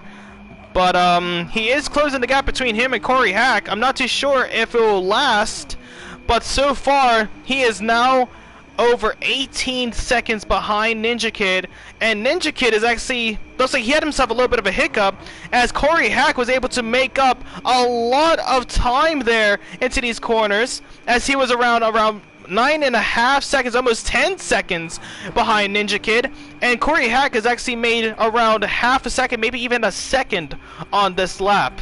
But as the grid is spread out a little bit, ladies and gentlemen, I do want to remind you guys that here at GT Champions, We are both powered and presented by RWB Racing and HiPre. If you guys didn't know, HiPre is a Mexican-based esports team where the members in there have experience in the real-life scenarios, ladies and gentlemen, when it comes from real racing, when it comes from FIA administration, photography, coaching, graphics, all of the sort. HiPre is actually I'm a member of recently.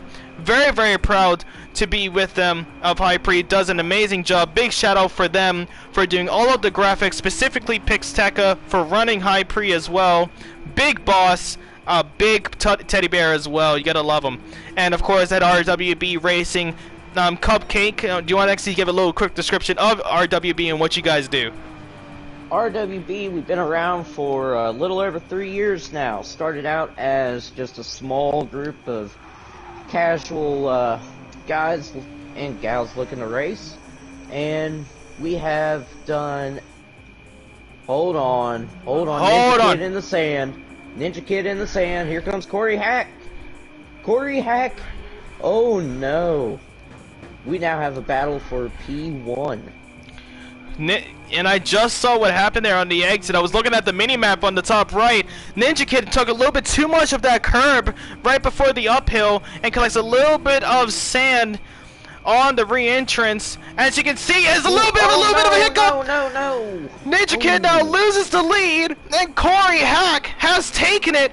Ninja Kid, he is choking at this point in the race.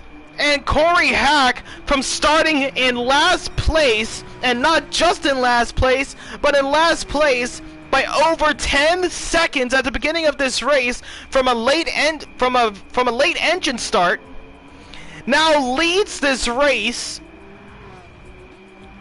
Now we need to start talking about driver of the day, and I think Corey Hack has to be up there, even if he doesn't finish in the podium. Absolutely. Corey Hack had a horrible start to the race in the very beginning, and now 46 minutes in, he is now taking the lead and has a pretty good gap on Ninja Kid at about 1.7 seconds. And it just proves, like you said earlier, it doesn't matter about the top end speed and the fastest pace. It's whoever makes the least mistakes, and Corey Hack has made absolutely none here today, except for the... Actually, no, he made one, which was the start, but one instead of Ninja Kid's two, back-to-back as well, and that's really going to mess him up, but Corey Hack beautifully takes the lead in this race, and, with Ninja Kid actually spinning out, we actually caught off about what you were saying about RWB Cupcake. So you mind finishing that off? All good. We gotta focus on the action there. But yeah, started with a few group of guys. We have expanded. Used to be a U.S. only team. We now have members from all over the world. We have done charity events, have raised thousands towards different benefits, charities, you name it. And now we're here helping to run GT Champions, and like I said, I've been a proud member for going on 3 years, and you couldn't ask for a better group of guys to race with. Were you one of the originals? I am one of the OGs. Well, there you go. Yep. Love to see that, but of course, ladies and gentlemen, RWB actually... here in GT Champions, tell me if I'm wrong, they actually came up with the whole concept of both the World Cup as well as the Porsche Cup, if I do remember correctly. Yeah, I'll give you a little backstory on that real quick. Yeah, it actually started as the World GT Cup Challenge at RWB. I was one of the test racers for the mines, you know, being RWB Venom, RWB Gorski. And it was an instant hit. It blew up. We had people all over the world wanting to come, join, and race. And we all got together. Presidio threw out an idea. Hey, let's make GT Champions. You know, let's make another league. We'll team up, you know, with a bunch of people like HiPre and get this thing rolling. That's how it all started. So, first of all, huge thanks to Venom and Igorski, the two brothers that created this series that has exploded in popularity. And a huge, like I said earlier, huge thanks to Hypre and everyone else that have committed and have worked to make GT Champions one of the, I'm going to say it because I'm biased, probably one of the top tier leagues in the world. And I couldn't agree more. Here at GT Champions, strive for absolute perfection, but also we focus on a lot of hardworking, but also respectable scenarios here. And just having people come from all over the world, like Hypre being a Mexican based esports team, as Ninja Kid goes into the wall. And now Mazda is going to go into P2. Ninja Kid making the same mistake as the previous laps. He is going to be banging his head against the wall as he spins and again hits the wall. Now reversing damage to the right front. You gotta say, a nice J-turn actually. You can appreciate that. Yeah, but alright. so unfortunate. Yeah. So unfortunate. No. As Ridwan is going to be catching up as well, and actually Ridwan has been actually a little bit of a what's called a little bit silent in this race, but actually was very close to taking the fastest lap. Of course, the fastest lap is currently with Mazda with a 120.866, where Ridwan, his fastest lap was a 120.874. So the two fastest laps in this race separated by 8 thousandths of a second. And that is what I was talking about in qualifying, ladies and gentlemen, where we saw 3 thousandths of a second separation, 17 thousandths, 44 thousandths, like two actually that were 3 thousand separations. And it's just going to carry on into the race, either if it's being close to close battles, or even in this case, the fastest laps of the race. But I know that Ninja Kid, he's in a tough place right now.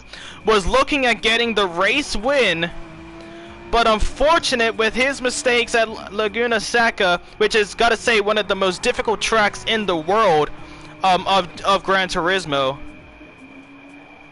He has got to be banging his head against his wheel right now.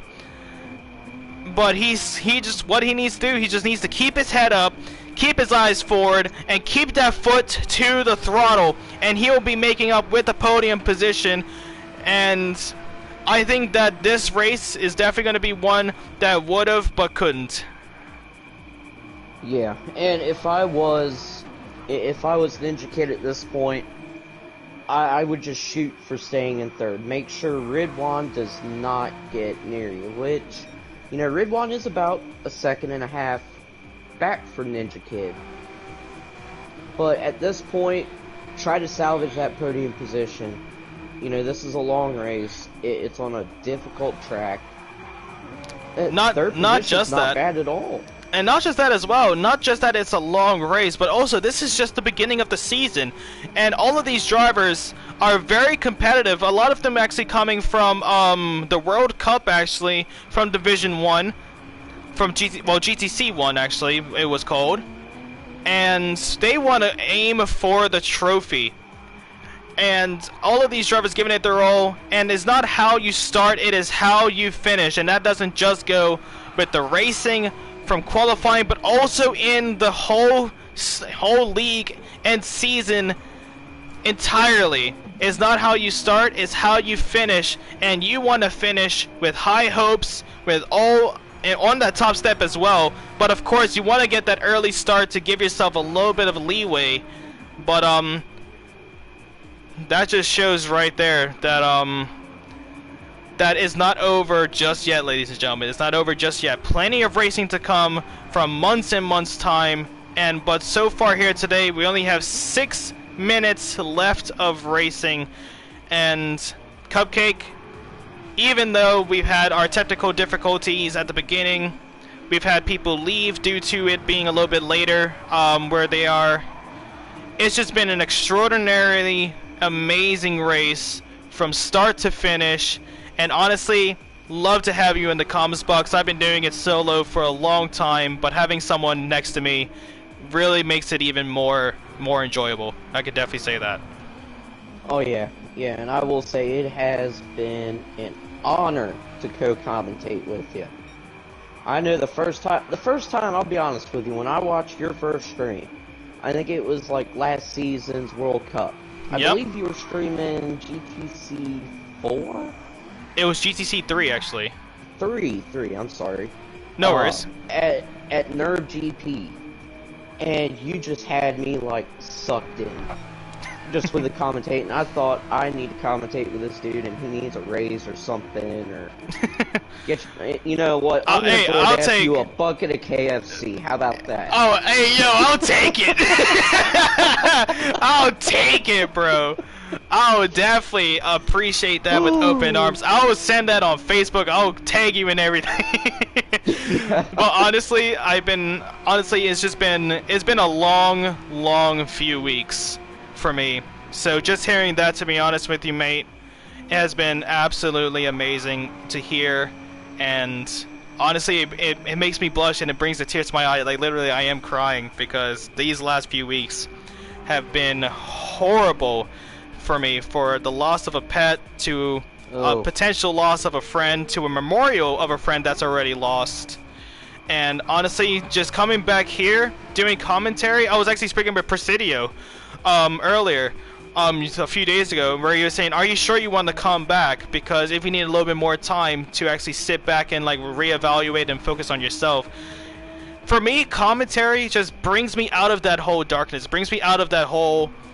And it's just enjoyable to actually just express my I like to call it a talent, my talents of commentary, and honestly, absolutely love it. And all of these drivers, they like, even though they're just even though in their minds they'll probably just be fighting for themselves out there on the track, they've also helped me in many ways without them even realizing. And people from watching it back at home, from GT Champions, people watching it from 12 Ounce Sports Network as well, just really warms my heart. Really does. It really does. And I'll be here till the end of time. And I tell you what, GT in general, I think has helped a lot of people through difficult situations. Like what you've experienced. I know it, me personally, it helped me through COVID, with the whole quarantine, lockdown. It just got my mind away from, the real life drama and shenanigans, and I think that's why a lot of people race a lot. It's an escape from reality. That's why you have a lot of these leagues with fellow racers. What I tell people, because I'm on Facebook all the time in different GT groups, I have people that post, they ask, hey, any leagues open, yada yada yada, and obviously I'll tell them, hey, RWB, but find a league that fits you. Exactly. Because you want to be able to escape from that reality and race with people that you know, and they know you. Kind of like with me. I'm personal friends with a lot of the admins. Actually, I met Presidio in person. Oh, really? Yep. He had come up to Cincinnati, and we met up at a location. We went to the store, and this dude's like a kid in the candy store, because it's a place called Jungle Gyms. I know we're getting off topic here, yep, I've known of that place. I've heard of that place. Oh my gosh, he was geeking out over Japanese Kit Kats, and I mean, Jungle Gyms has anything and everything throughout the whole world. It was a lot of fun hanging out with Presidio, just talking, cutting up, laughing. And I think that just makes it bliss as well.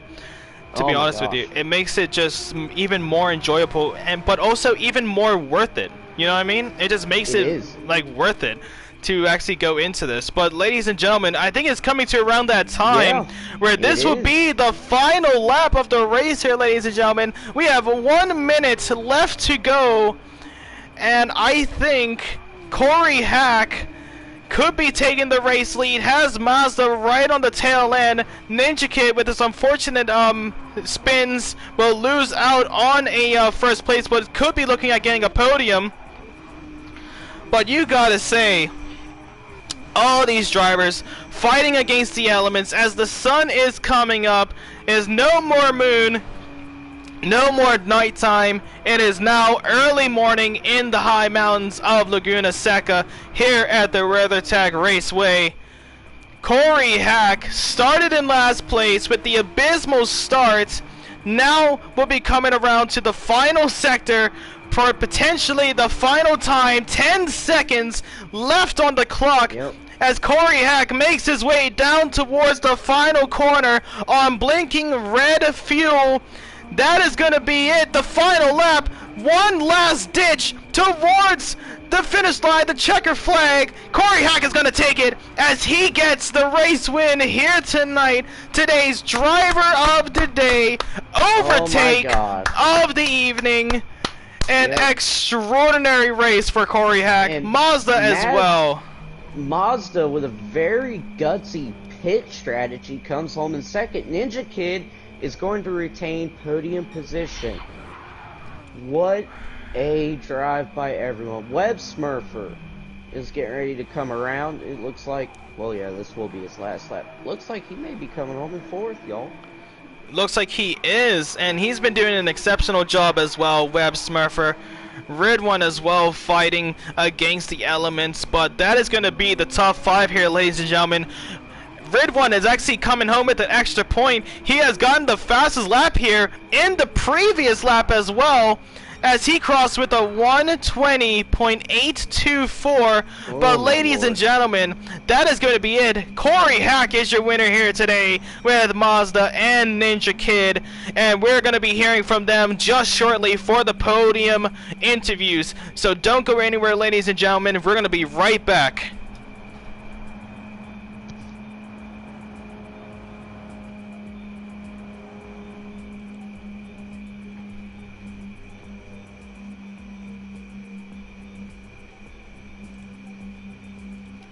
Alright, so they don't hear us. So, we need to invite Ninja Kid, Corey Hack, and Mazda to the party chat. Yep. You'll take care of that? I don't think I'm... Alright, hold on. You're still in the lobby, yeah? Okay, so Corey Hack, it's COREY_HAC, yeah? Okay, so now he's gonna be added. Okay, so let's see. So there's Corey Hack, Ninja Kid. So it's Ninja, then underscore Kid.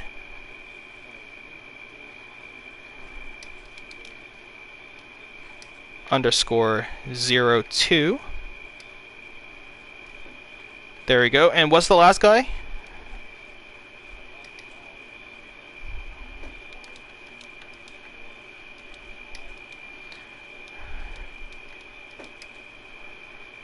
Okay, and there we go. They are all added. Oh, I cannot add one person because of his settings. Oh.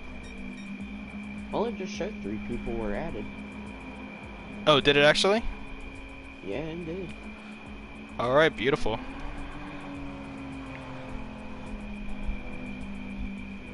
Now we can actually exit out now.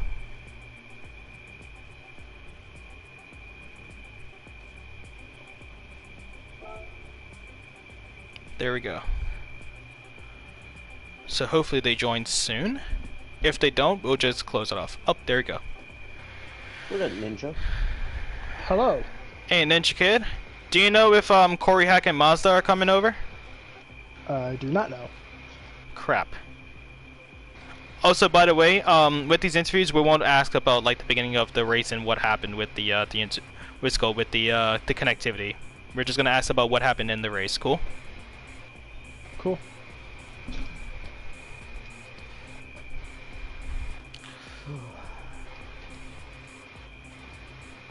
We'll give it about until 37, and if no one joins, we're just gonna have an interview with you, buddy. All right. Yep. What, Corey and Mads? Alright, Mads just left. Yep. Yeah, Mazda's gone. It's probably well. Actually, was he Australian or New Zealand? He's one of the two. Yeah. The flags in this game are very similar. Yeah, because they're actually pretty early for them then, so I'm not too sure if they'll be willing to do that. They are doing interviews, Corey. If you, oh, okay. Why did I read that? Yeah. Time for Experiment types in yeet, sees if you read it. Before I start the interviews, can someone please remind me to do the microphone back on? Because I forgot to put that back on after we went off for a little bit. Yeah. Make sure you put the microphone back on.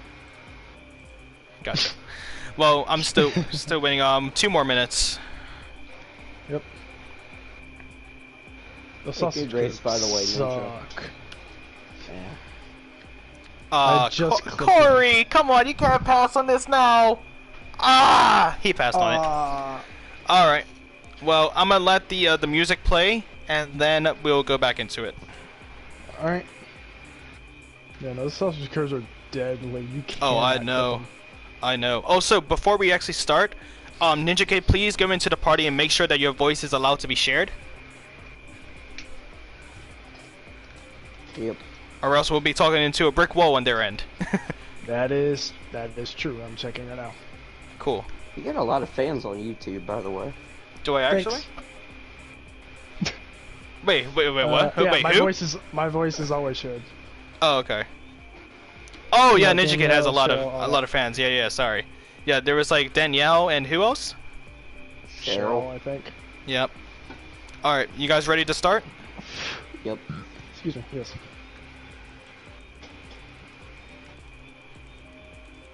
Okay, I'm just waiting for it. Hold on.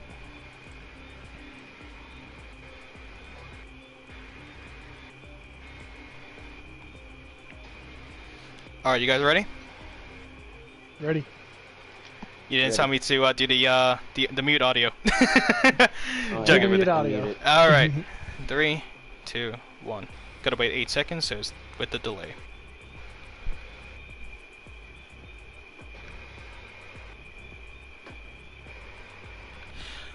All right, ladies and gentlemen, welcome back.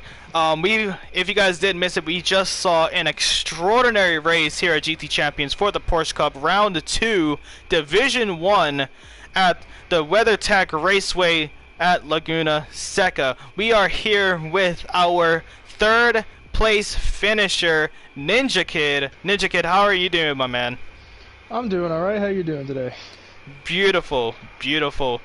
Of course, Ninja Kid, you and Cupcake have been working together at RWB for the longest time. You guys at RWB doing an exceptional job here at GT Champions and behind the scenes in your respective league. How excited were you for today's race? I was very excited to get it underway, and especially with this track's really fast yet so tricky to get right. But when you do, it just feels so nice, especially around here at Seca. And since forecasted said that we were gonna have sunny weather, that definitely made it a lot more confident, let's say, to drive this track. Of course, and you did an exceptional job. Had an early battle with Mazda at the beginning of the race. You actually had a little bit of hiccup at the beginning of the race, actually, where you moved down to P5 behind Ridwan. But you're able to fight yourself back up to P2 at that battle. Then you fought yourself down up to P3 at the end of the race. And would you say that you're satisfied with your performance, or do you think you could have done better? I could have done better. There's quite a few things I could improve on, and however, I am also satisfied with getting at least a podium. And I feel like, along with the competitors, I feel like 3rd place is a great spot for where I finished. Cupcake, you have any questions for him? I do want to say, on behalf of RWB, you did a heck of a job with the race. Had little hiccups at the end, but you know what? You brought it home in 3rd. And that's not an easy task to do for 60 minutes around this track, so you did an absolute banger of a job. Thank But you. I think you asked all the good questions there, Justin. I'm good at my job. I know you are. Well, actually, I got one good question actually for you. When you saw that Mazda actually had to take a third pit stop, at that point in time, did you think that you were going to win the race? Yes. At that point in time, when I saw Mazda having to pit once again, looking at the gap between me and I believe Corey, who was in second at the time, I believe that I had it. And I think I'm gonna be honest with you. I know the reason why you finished in third instead of first. Me and Cupcake over here actually did a little bit of a commentator's curse as we were having you on the screen for a long time, so a lot of pressure on there as well. So we can only apologize as many times as we could. But yeah, I mean, Ninja Kid, would you like to give any shout-outs to the people back at home before we end off? I'd like to give a shout out to those that are currently watching me, for all my fans and supporting me for what I do, and I love them all. That's the only ones? And RWB. Yeah. And RWB Of course, but Ninja Kid honestly did an exceptional job. Kicked off the season with the podium finish. Couldn't be more proud. And honestly, I want to see you keep this momentum going until the end. But Cupcake, I think it's time to round off the stream. I think it's time to round off the GT Champions coverage of the GT Champions Porsche Cup, also covered by 12 Ounce Sports Network. Please, a good shout out, a big shout out for them. If you guys want to know anything about what we do here at GT Champions, please make your way down to your Safari, go down to your Google Chrome, Internet Explorer, anything that you use across all different consoles and devices. Go down to gtchampions.com for info and stats. Again, GT Champions Porsche Cup presented by RWB Racing and powered by Hypre. I have been Just Gaming, Justin Silva. Cupcake, thanks again for coming in. Ninja Kid, thank you for coming in for the interviews. And we will see you next week for round 3. From me, it's a lots of love and stay safe, everybody. Yep.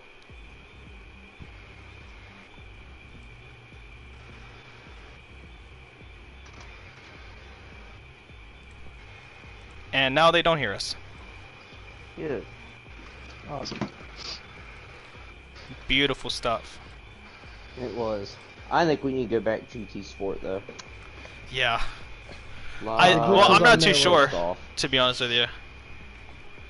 Like the thing is, with 5 people, we actually did run a pretty good time, but I'm just not too sure if it carries on because it was all across the board, right?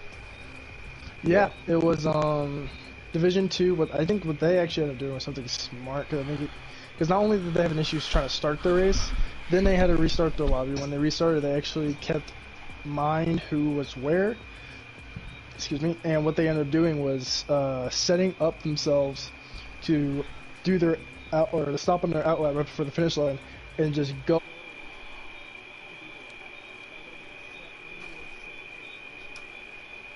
Ah, gotcha.